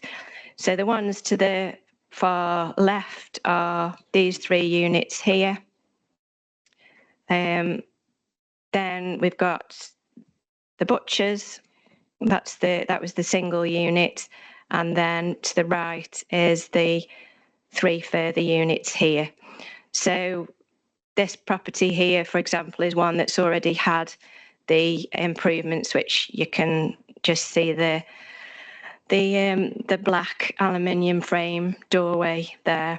So given that the proposals would match the existing frontage changes in the locality, the development would provide an enhanced and cohesive appearance for this retail frontage, and it's not considered that there would be any harm to the character and appearance of the conservation area. Thank you. Thank you, Rachel. Over to councillors. Councillor Williams. Yeah, thank you, Mr. Chairman. Yeah, I go with the recommendation. But really, you know, a lot of these windows are full of advertising. You can't see through into these shops, and it's in a conservation area. So I could put a note on, really, is, you know, in a conservation area, you should be able to see into the shop, see what's about, but all you can see is buy this, buy that, whatever. And it's a ridiculous state of affairs. We're spending all this money on the properties, and the windows just could be covered with advertising signs. Thank you, Mr. Yeah, just to say, yes, I agree with you in relation to certainly some of the properties. And I won't go into the details, but there's a couple of them in particular where there are some unauthorised signs that cover the entirety of the window, which is absolutely not what we want, certainly within a conservation area. So we are dealing with those. Thank you, Councillor Williams. Councillor Grocott. Sorry, Chair. Yeah, I think it's really good actual improvement.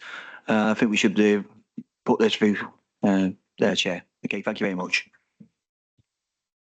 Thank you, Councillor. Is the councillor wishing to speak? Councillor Fear. Yeah, just to echo what Councillor Williams and Councillor Grocott said. I mean, our office has told us that this isn't going to make any difference in the way these things look, that the new frames will be more efficient. That all seems to be a gain to me, given that we're not looking at a visual change, which I think is the important thing in the conservation area. I can't see any problem with this application. Thank you, Councillor Fear. Are you minded to second Councillor Grocott? I thought Councillor Williams had already done that, moved that, but I'm more than happy to have my name associated with this if needs be. Okay. Okay, we've had it formally proposed by Councillor Grocott and seconded by Councillor Fear. Can I see a show of hands in support of this, please? Thank you. That is a unanimous response. That item is approved as written. Thank you. Moving on to agenda item 8, land rear of 57 High Street, All Sages Bank. Over to officers.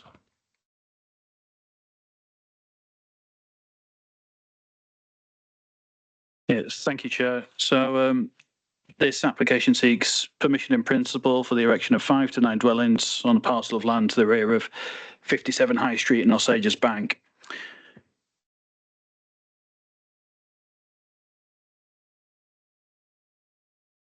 So as seen on the location plan, the site's to the east of High Street and would extend towards Hill Crescent, which is further to the east. So the site contains a number of trees and slopes steeply downwards towards the west, and the site also falls within the green belt. So when considering a planning in principle application, we can only consider the principle of development.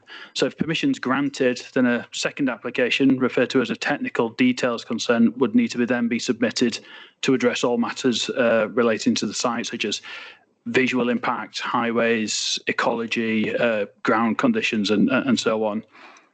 So with respect to the planning assessment, the council still can't demonstrate an up-to-date housing supply, and again, the tilted balance approach set out in the NPPF must be applied. So in terms of sustainability, Osages Bank forms one of the villages of the Audley parish, and it contains a primary school and a bus service to Audley and Newcastle, and is considered to be a sustainable location for housing development. It is acknowledged that both local and national policy seeks to provide new housing development within existing development boundaries and on previously developed land where available. Nevertheless, the site would contribute to meeting the housing need for the borough over the emerging plan period. So with respect to the impact on the Greenbelt, the applicant has submitted supporting information to seek to demonstrate that the proposal relates to the utilisation of Greybelt land. So when considering whether land is Greybelt, we need to assess it against 3 criteria. So these are to check the unrestricted sprawl of large built-up areas, to prevent neighbouring towns merging into one another, and to preserve the setting and special character of historic towns.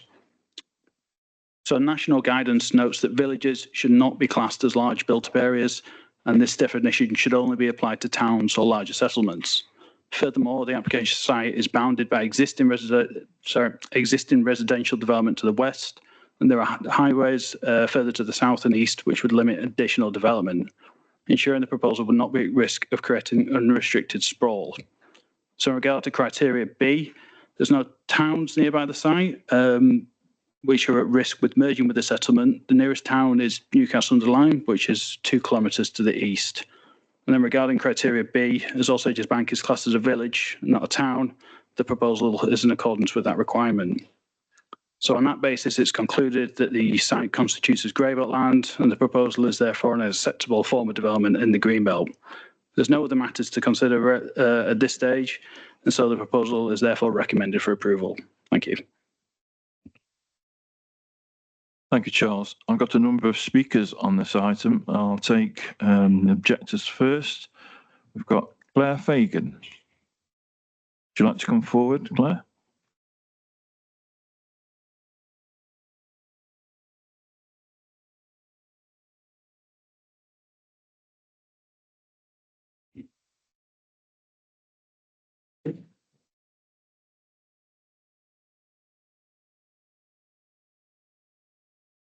You have 5 minutes to make your case. You may begin when you're ready.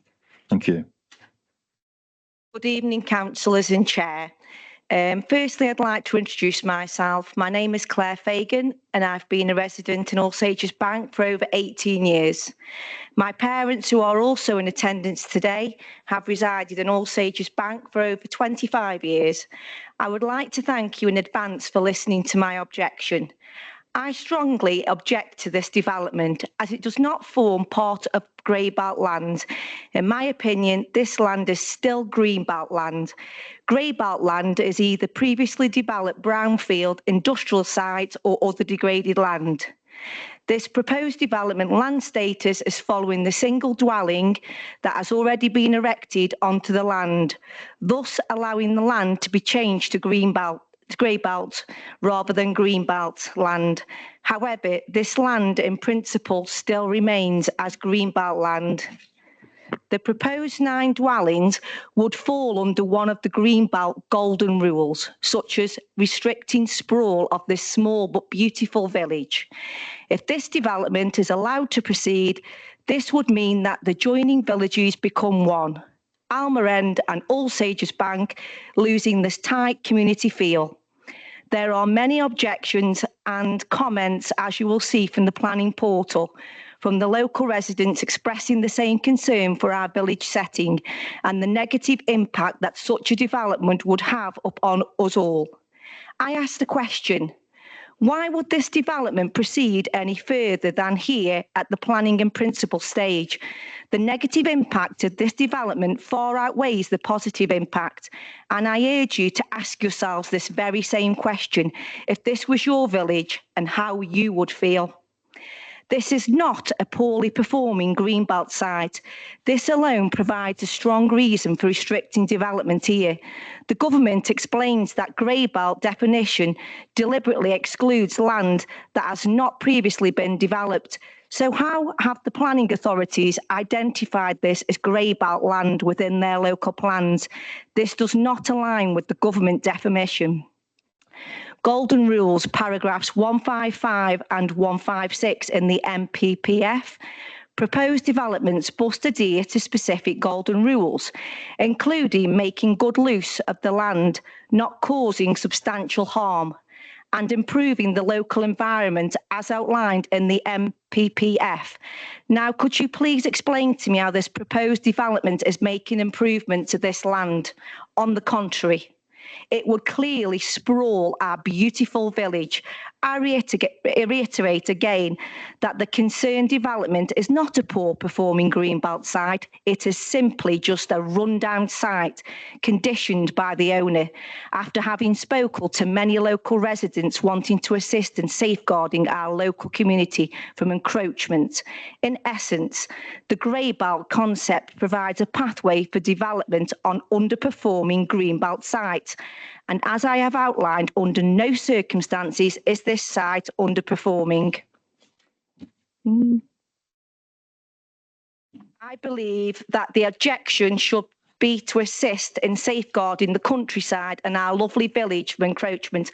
I remind you of the 5 purposes of the Greenbelt Golden Rules. 1, brownfield first.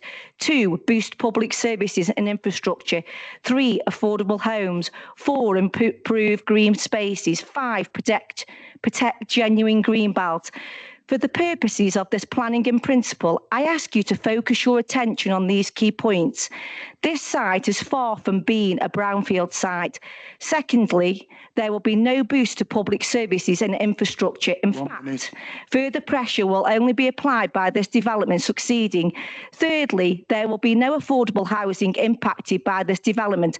House prices in this area are extremely expensive and will not be affordable to a large proportion of individuals. Fourthly, it will not improve a green space. It will be spoiling the existing landscape. This will be destroyed for surrounding properties and existing woodland, one of which belongs to my parents. Finally, as I began this speech by stating it is my firm view that this land is genuine greenbelt land rather than greybelt, and it should therefore be protected as such. Conclusion. I believe that my objection, for the reason that I've outlined to yourselves tonight, is compelling for refusing this planning application. I request that the Planning Committee refuse this application based on the material considerations that I have outlined. Thank you for listening and your time.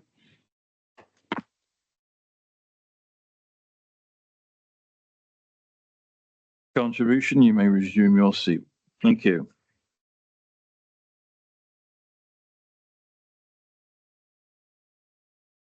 Another gentleman wishing to speak, I believe is the chair of Audley Parish Council, Mr. Nick Hayes.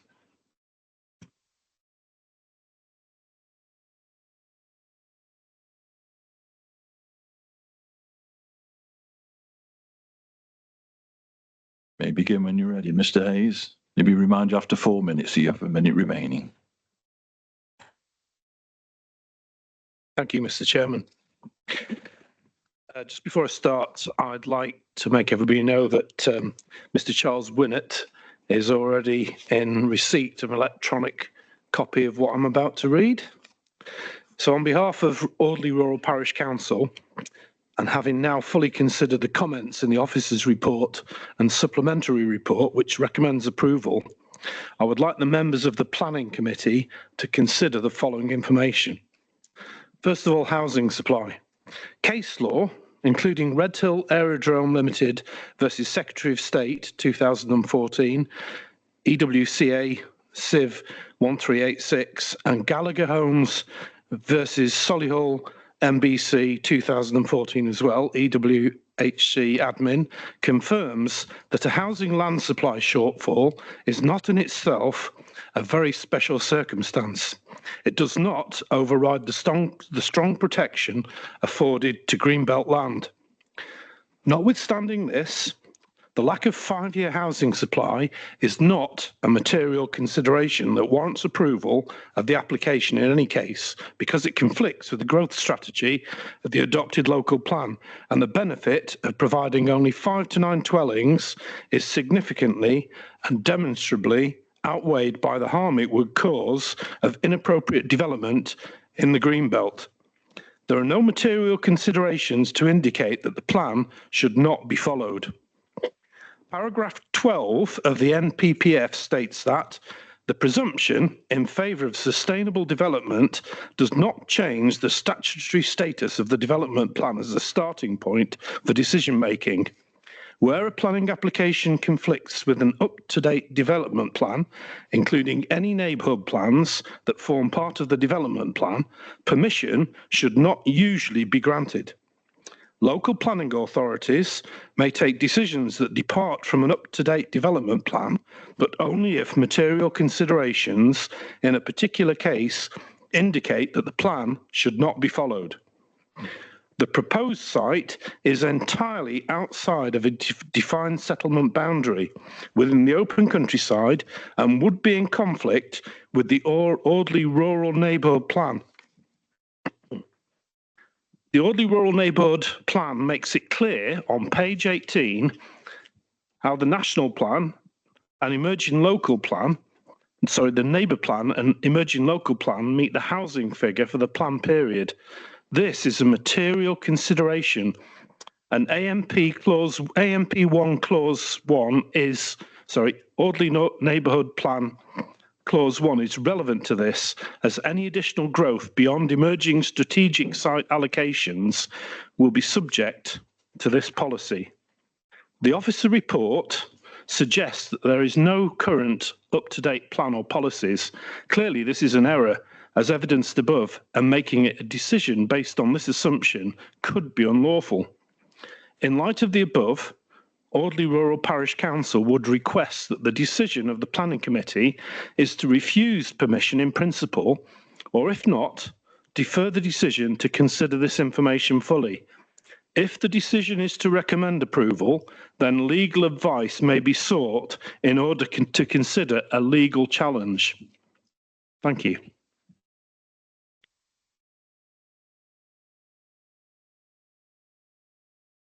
Mr. Hayes, for your contribution. I have a supporter of the scheme, Mr. Michael Askew. Would you like to come forward?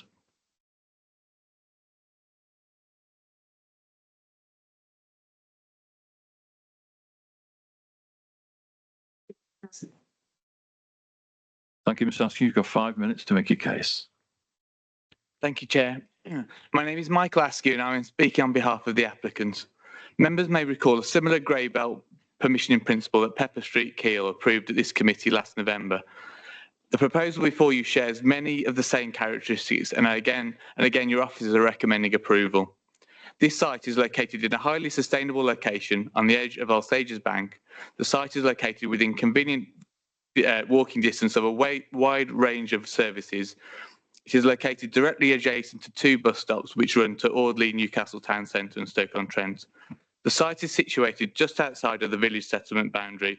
It is located behind number 57 High Street, where planning permission has previously been granted for 2 infill houses along the frontage. The proposal would help to round off the northern portion of the village whilst retaining a physical separation with Helmer End. The nature of the site would provide up to 9 homes of a modest size to meet the needs of local people and enhance the vitality of the village and the wider Audley parish. It would contribute towards the council's unmet housing needs across the borough. Given the relatively small size of the site, these homes would be brought forward relatively quickly. The site comprises low-grade agricultural land. Whilst the site falls within the green belt and is not a brownfield site, your officers agree that the site is an appropriate form of development in the green belt by virtue of it being a grey belt site for the following reasons. Firstly, the site does not strongly contribute to the purposes A, B or D of the reasons for including land within the green belt. Indeed, the council's latest independent green belt review, which was produced in July 2024, confirms that an adjacent site located directly to the east had no contribution to purposes A and D and only a weak contribution to purpose B. Importantly, the National Planning Practice Guidance confirms that when assessing Purpose A, villages should not be considered as large built-up areas, and when assessing Purpose B, that this purpose relates to the merging of towns, not villages. Secondly, the Council accepts that there is an unmet need for housing in the borough. Thirdly, the Council accepts that the site is a sustainable location. Fourthly, the site comprises a minor development and therefore does not require the golden rules to be met. This application seeks only permission in principle. The details of the scheme would be submitted in the technical consent stage. However, the access for the previous planning permission for the infill development fronting High Street was designed by a transport consultant to accommodate the additional housing proposed in the current scheme without adversely affecting highway safety. The Stage 2 technical details consent would demonstrate robustly that provision of 9 additional dwellings would be technically sound. It is also evident that up to 9 dwellings can comfortably fit on the site, providing a high-quality form of development that is in keeping with the character and grain of the surrounding area. Such a scheme would reinforce a defensible boundary along the north of Alsager's Bank, providing a logical rounding off of this part of the village. It is therefore requested that members approve permission in principle in line with your officer's recommendations. Thank you. Thank you, Mr. Askew, for your contribution. You may resume your chair.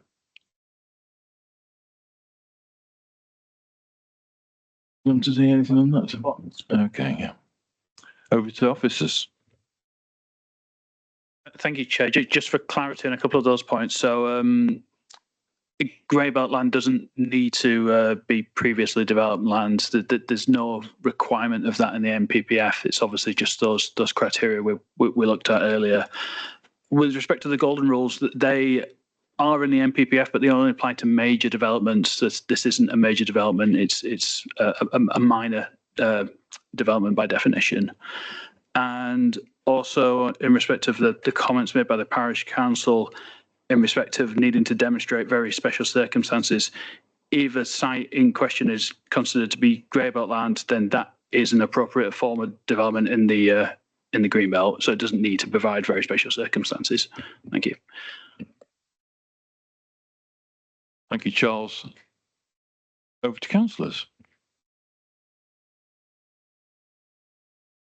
Councillor Brown. Thank you, Chair. I was interested in the point made by the objectors about the permission would be against or contrary to the orderly neighbourhood plan on page 18. Could the officer say how he believes that wouldn't be the case? So they are correct. There are policies within the neighbourhood plan which set out where they would like to see housing development, and this site is outside of the recognised settlement boundary. But essentially, when we're doing this assessment and looking at the neighbourhood plan, even though the neighbourhood plan is very recent and it's less than 5 years old, it doesn't contain policies to meet its own housing allocation. So in order for us to give it full weight, it would have to have policies which set out individual housing allocations within that area, setting out numbers and with a site boundary around them, but it doesn't do that. And we've had this situation for other appeals and decisions in the borough. Baldwin's Gate were in similar situations where they had an up-to-date neighbourhood plan, but again, it didn't have its own housing allocations, and the same with the Loggerheads neighbourhood plan as well. So it's the same situation we've been in before, unfortunately. So it is an up-to-date neighbourhood plan, but it doesn't contain the housing allocations it needs for us to give it full weight.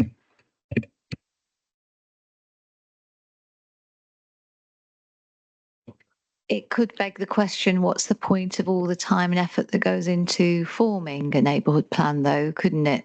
Any comments on that? No, I agree with you. It is very unfortunate because obviously the parish council have put a lot of work into making this neighbourhood plan.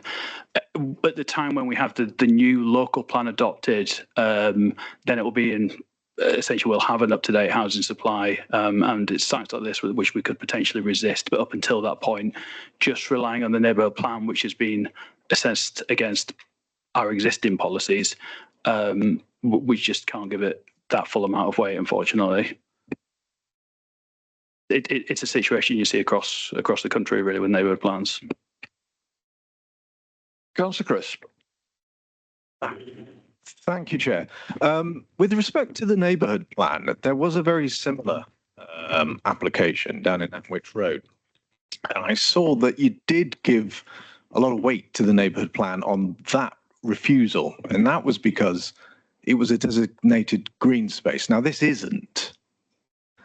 But on that, as a layman reading it, it would seem in terms of the tilted balance there, you found in favour of that designated green space being more important in terms of the housing supply, because we don't have the 5-year housing supply.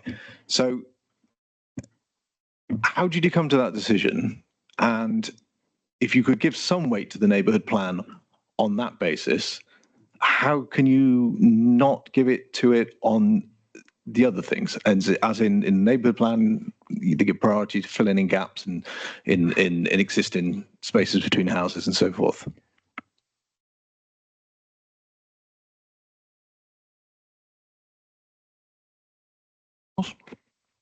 Yeah, so thank you, Councillor. So it's essentially only the policies that are relevant to housing, if that makes sense. So we can still give weight to the other policies in it, whether that's to do with design or landscaping and so forth.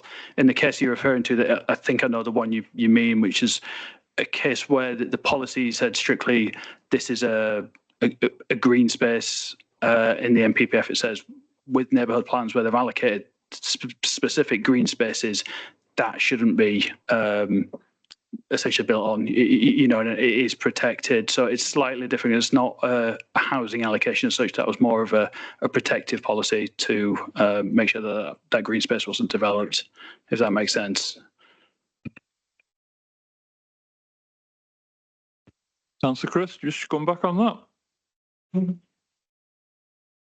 I mean, I'm not a big fan of this one. It does seem to me to be overdevelopment on such a with a very small access on the busy road. But we are trapped, I think, here by the permission in principle. In order to get something that would be if you were minded to refuse it, would be a safe refusal.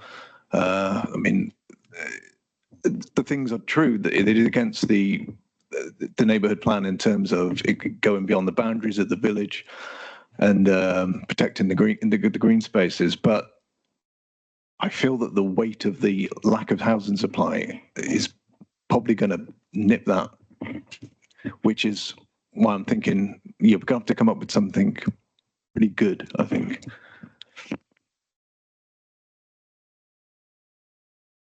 Yeah, thank you, Councillor. I mean, they're a strange type of application because unlike an outline application where we have to be satisfied that a development could happen in some form or another, the same doesn't apply to these planning and principles. They are purely speculative in nature.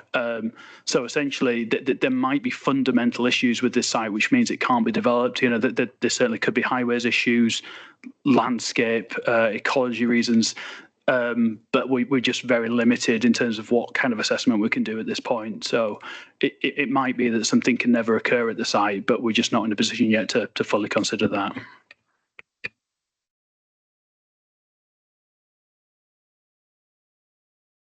Any other comments? Councillor Fear. Thanks, Mr. Chairman. I feel unhappy with this, I must say, but at the same time, I search for a way, given the way the NPPF and government advice on how it should be interpreted has been put down in the last year or so. There is certainly a tilted balance. It's a tilted balance, I think, against the feeling of this committee. Could the officer just outline to us, that wasn't meant to be a joke, by the way, the difference between this and an outline proposal? In other words, were this to go through, what comes next in terms of what this committee can consider in that regard? And would the officer agree with me that were those interpretations of the NPPF which have recently occurred not been here, that, for example, the merging of built-up areas and such like that, we would be able to resist this? But clearly, given the definition of these things, that is going to be fairly impossible given the way that built-up areas be defined as town, not village, and things of that nature. But prior to that, does the officer feel that there would have been grounds here for resistance? Thank you, Councillor Fear. So in respect of how it differs from the outline, so as noted before, with an outline, we would have to have a certain level of information provided and would have to be satisfied that it could work. So if we weren't satisfied that access would work, we would request those details at the outline stage before we allowed it to go through. We simply can't assess any sort of physical element of the site at this stage. So how it would work, if we did approve this, a second application comes through, similar to a reserved matters application. It's called a technical matters consent. And that's where we give a full assessment of everything. So that would have to be visual impacts, amenity, landscape, ecology, literally every single sort of material planning consideration apart from the principle of development, which should already be set by this. So it really is a full assessment of everything apart from principle. Obviously, at that stage, if there might be issues with it. Obviously, that's going to rely on the kind of evidence that's provided with the application and what kind of responses we get back from consultees as well.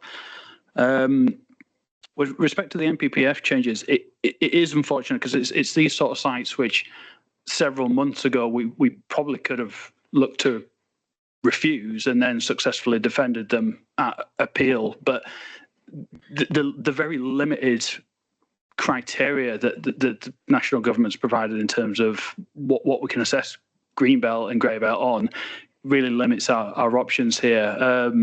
So it's not ideal having to sort of change our minds on these kind of sites, but looking at other appeals and what's been going on, across the country as a whole, it's just what we have to do. So it's not about whether we agree with those policies or whether we like them. It's just really about whether it's in compliance with them. We should come back on that, Councillor Fee. Are you content with that?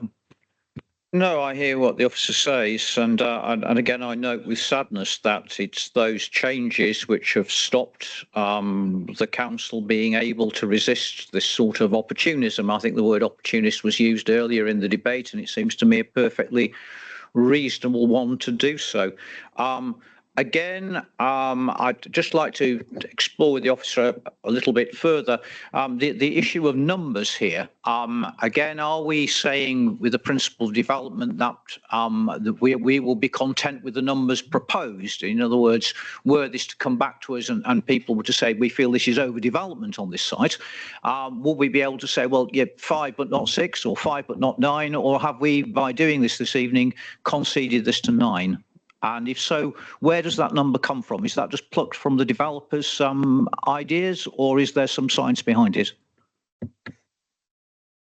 The reason for it being 9 in itself is these planning and principle applications can't be any more than 10, or certainly less than 10. So there's a limitation on how much you can apply for under a planning and principle application.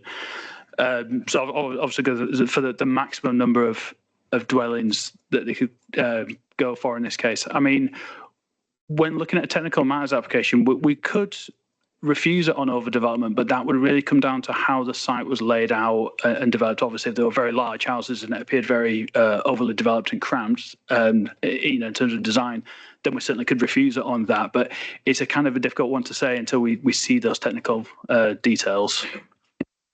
Could the officer also remind me of when the council's own policies for affordable housing kick in? How many units would that be? It's above 10, so major applications by definition. Thought my memory served me right, but I thought I'd just check. Thank you, Councillor. Councillor Grocott. Yeah, thank you, Chair. Obviously, know the area quite well. We've obviously been down that road quite a lot, and also Wood Lane Cricket Club.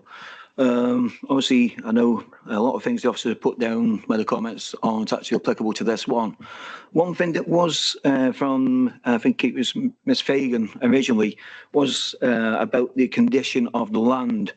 Obviously, this is where the officers have actually looked at it and the condition.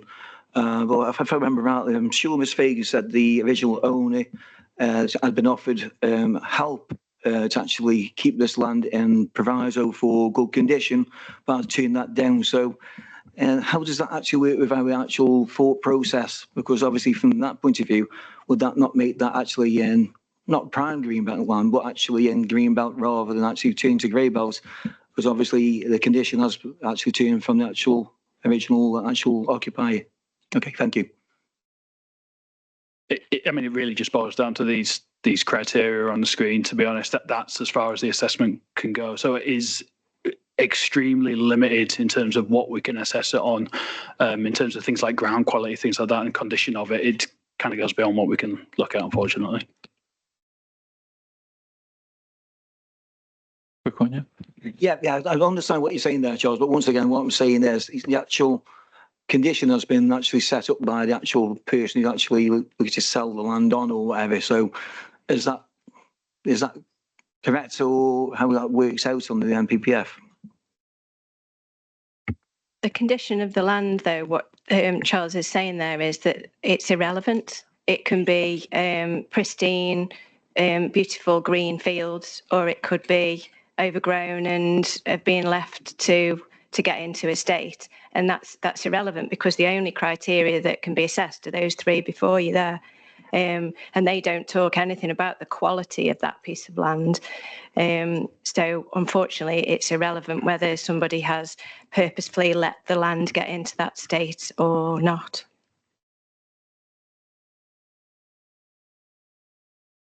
Thank you. Councillor Williams. Thanks, Mr. Chairman. As I say, this land is landlocked. I know we're only here to go on the highways, but I can't see how we can gain access to the main road. But also, you know, if we agree to this, we see, looking at the map, we're starting a development here that could link up with the road at the top. You know, it's quite unique, All Sages Bank, and the way it's been laid out, and its traditional mining area. And we're getting away from that, really, that uniqueness by these. I'm sure there will be properties that the ordinary people won't be able to afford, put it that way. You know, they won't be affordable for some people. But you can see us, we're starting here to develop all that piece of land.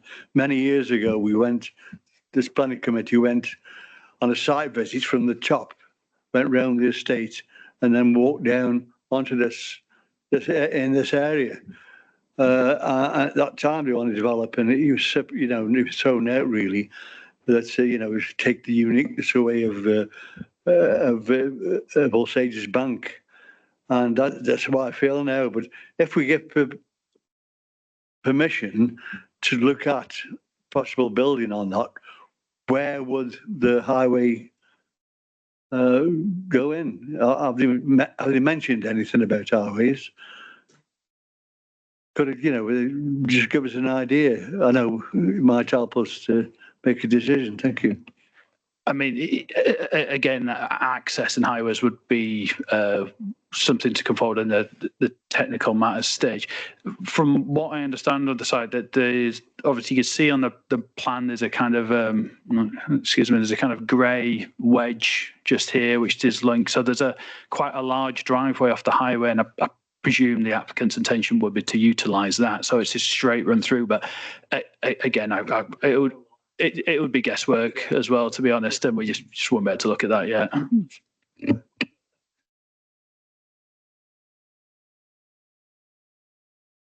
Any further comments? Councillor Chris. At this stage, the permission in principle stage, is there anything we can say regards to the size of the development and the narrow access? I know these are most obviously going to be things for the technical part, but at this simple stage, I mean, if it stands out as being obviously inappropriate, can you make that case? The quick answer is no. Essentially, they're both physical sort of elements, so we just can't look at that detail. Again, it might be a struggle in terms of access and sorry, highways arrangements. Certainly, that you know the turn the road around there is far from ideal, and the Highways Authority may well object to it, but we just can't look at that yet. Councillor Williams. Can I come back? I think it's quite a drop from this proposed development to the main road. We're right in saying that, isn't it? It's quite high up, and so again, I'm mentioning things that, well, the drainage and all the rest of it, you know, but that'll come in a later planning application. It doesn't feel right that we could approve this, but again, we're in a bad position. You, Councillor Williams, can I see a proposal, please?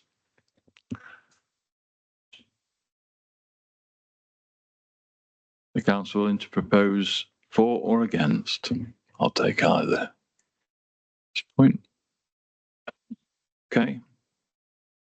Well, reluctantly then, from the chair, I'll propose that we approve this going forward in the absence of any other counter proposals or any other proposals, because I can't see that we can act outside that. This is clearly something that's tied up with national interpretations, the MPPF, in terms of the green belt and the grey belt issue.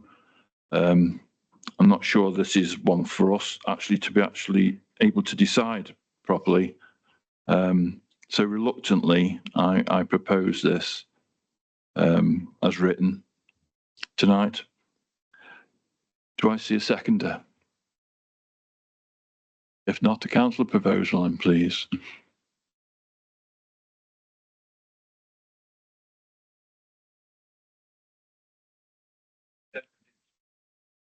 I do. Yeah. Very heavy heart. I've been Same here. Various ways, and this Yeah. travesty really what this should be doing. But I agree with you completely, Councillor Fee, on this one, completely.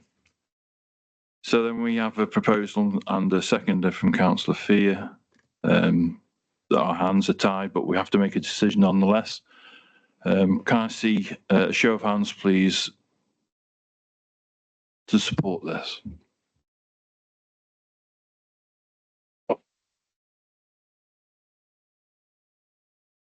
Thank you. Can I see those against?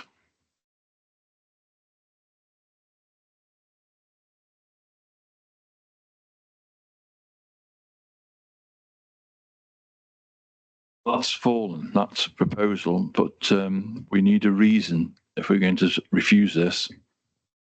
So I'll happily take a proposal from a councillor who voted against this as a reason to refuse. I await your response. Councillor Brown. I voted against this because it goes against the orderly neighbourhood plan. It's in direct conflict with it in terms of identified housing need, and it is outside the areas that they've identified. So if we could form a proposal based around that. I'm also concerned about the size of the development, and as Councillor Williams said, things will be linked onto that. So whether we can form those into some kind of a counter proposal or reasons for declining, that was my reason for voting against your proposal, Chair. So to clarify then, you're saying it's against the neighbourhood plan, it's outside the village envelope, and what was the third one? Size and sprawl. Okay. Councillor Chris, you wish to comment on that? Yeah, I think I think it has to be something related to the neighbourhood plan in terms of their ideas for building in the village. I'm not sure about the site. I mean, things that are irrelevant to the planning in principle, I'm not sure how helpful they'll be, but I would go along with the neighbourhood plan. Mr. Chairman, what concerns me a little bit here is given what the officer said about where we stand in terms of simply law at this point, and I'm wondering whether, given I didn't wish this thing to go forward, I seconded because I thought we did need to have a vote this evening. I do think now perhaps, and I look to those who voted against the thing, whether in fact deferral and having legal advice might be the way forward in that regard, rather than straightforward refusal, which would leave us open to appeal on various grounds. And it would be good, I think, for members to be well grounded in law if the decision is to be respected and defended. And as I say, I have no quarrel with that. I voted to second this to facilitate a vote. Now I think it's important to make sure that we go forward in a defensible way, and listening to legal advice might be that way forward, in my opinion. But I look to colleagues to see what they feel about that. I'll take Councillor Brown. I'd be happy to go along with what Councillor Fear said in terms of legal definitions and preventing ourselves from unnecessary counteraction or detrimental counteraction, but we are a committee. I was elected by over 500 people to give an opinion on what I think is the right way forward. So if we have every single time we have these meetings, we can't do this because, then really it begs the question, what's the point of the committee? So on this occasion, we've been asked to, in a way, justify our opposition, and we're trying to form some kind of counter argument. I would go along with Councillor Fear that any additional information and deferral would be agreeable to me. So I take that as a meaning that you'd be happy to look for additional information and advice via a deferral rather than going down a refusal vote. I'm sorry, but we had a couple of people who raised their hands for less. I'm sorry. Councillor Grocott and then Councillor John Williams and then Councillor Mrs Williams. Sorry, Joe. Basically, it was just to go around what Councillor Brown said, and obviously Councillor Fear. I think it makes good sense in one ways. I think it's best way to not just the officers but also to safeguard ourselves as a council. So yes, I'd agree with that completely. Okay, thank you for that. Councillor Williams. Thank you, Mr. Chairman. It's an inappropriate development in a village setting. It's really destroying the village. I mean, as we know, with the views right across Cheshire Plain, people want to look across Cheshire Plain, but we're looking down at houses that have been there for many, many years. And it's inappropriate in that village setting. Thank you. Thank you, Councillor Williams. Councillor Williams, Mrs Gillian Williams. If we do defer it, can we have a lot more information than we've actually been given? I mean, the developer could come, we could get permission for this developer to come along and build 9 mansions or whatever. We just haven't got any information at all about what actually wants to go on that plot of land. And I think we need a lot more information, to be quite honest. I think it's been really poorly presented, to be quite honest. Well, that's the nature of the type of application that they've submitted, and they're perfectly entitled to do that. And we are unable to insist that they provide additional information. Members are being asked to make a decision purely on the principle of the development, not any of the issues and not any of the technical matters that would normally on a full application be accompanied by reports.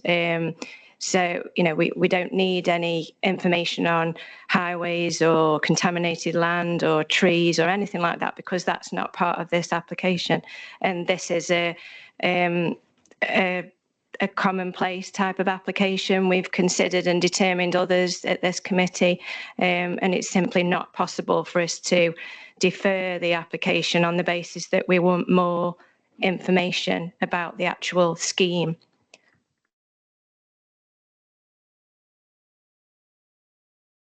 Thank you, Councillor Williams. I think in defence of our officers, I think we're in a rock and a hard place due to the nature of this type of application. And I think we need to get to this state now where we can actually manage this. So I'm going to take the proposal that we defer it, and second, that we defer this for legal advice.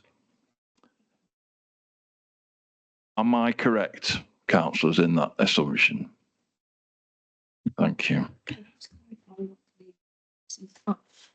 Yeah, okay.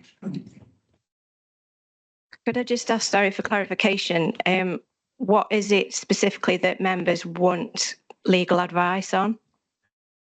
Is it about the weight to be given to the neighbourhood plan and whether that can be a justifiable reason for refusal? I mean, obviously it's set out in the report, and officers have said that in their professional opinion, we are unable to give weight to the neighbourhood plan policies, and that is set out at length. But so are members saying that you want legal advice over and above that given to you by officers, or is there some other point that you're looking for legal advice on?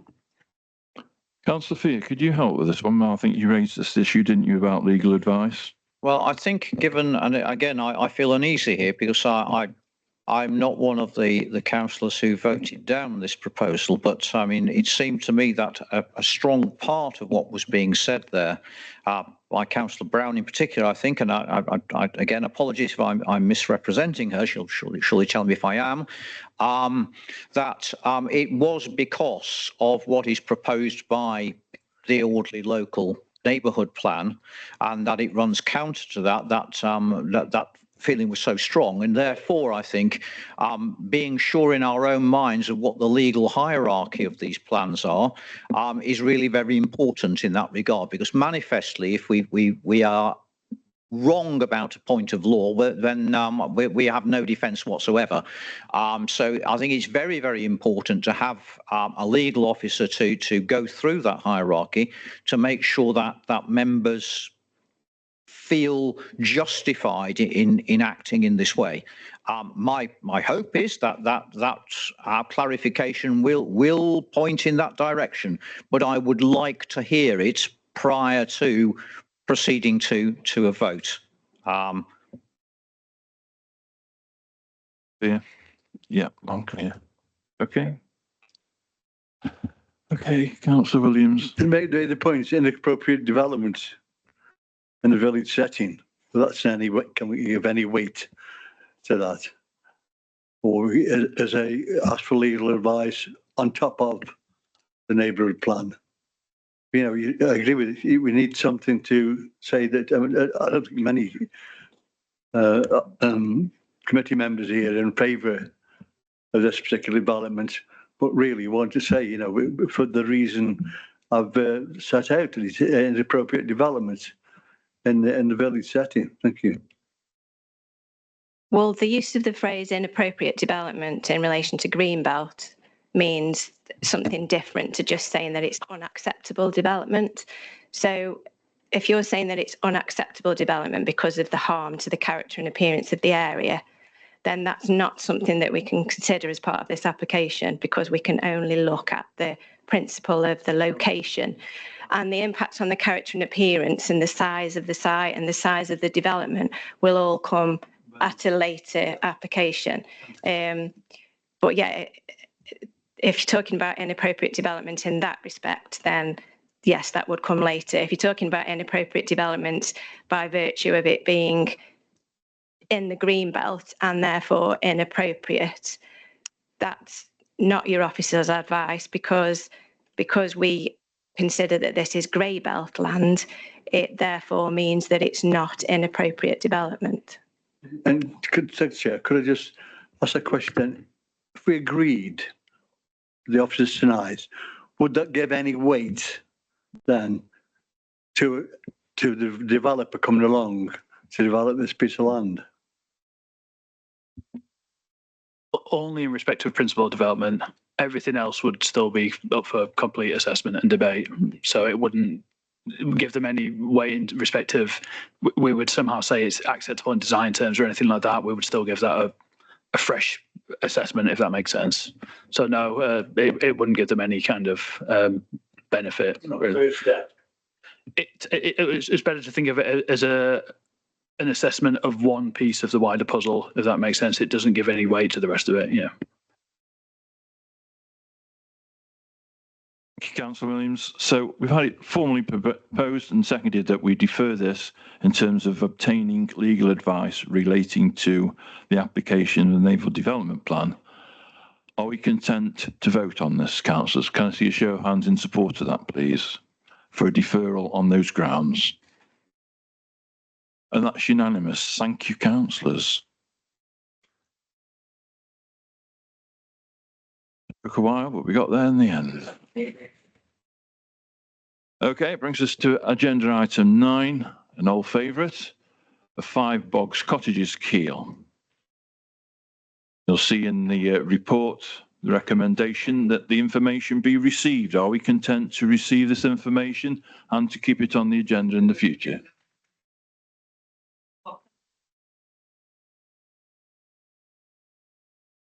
Thank you for that, Councillor. Bear with us, we won't be very long. Be content to receive that information as printed. Can I see a show of hands, please? Thank you, that item is unanimously passed. Brings us on to the last item on the agenda, urgent business. I have no identification of any urgent business. No urgent business. No. Which leaves me to say thank you very much, councillors, for your attendance tonight and for working through the agenda. Have a safe journey home and we'll see you again. This meeting is now closed. Thank you very much.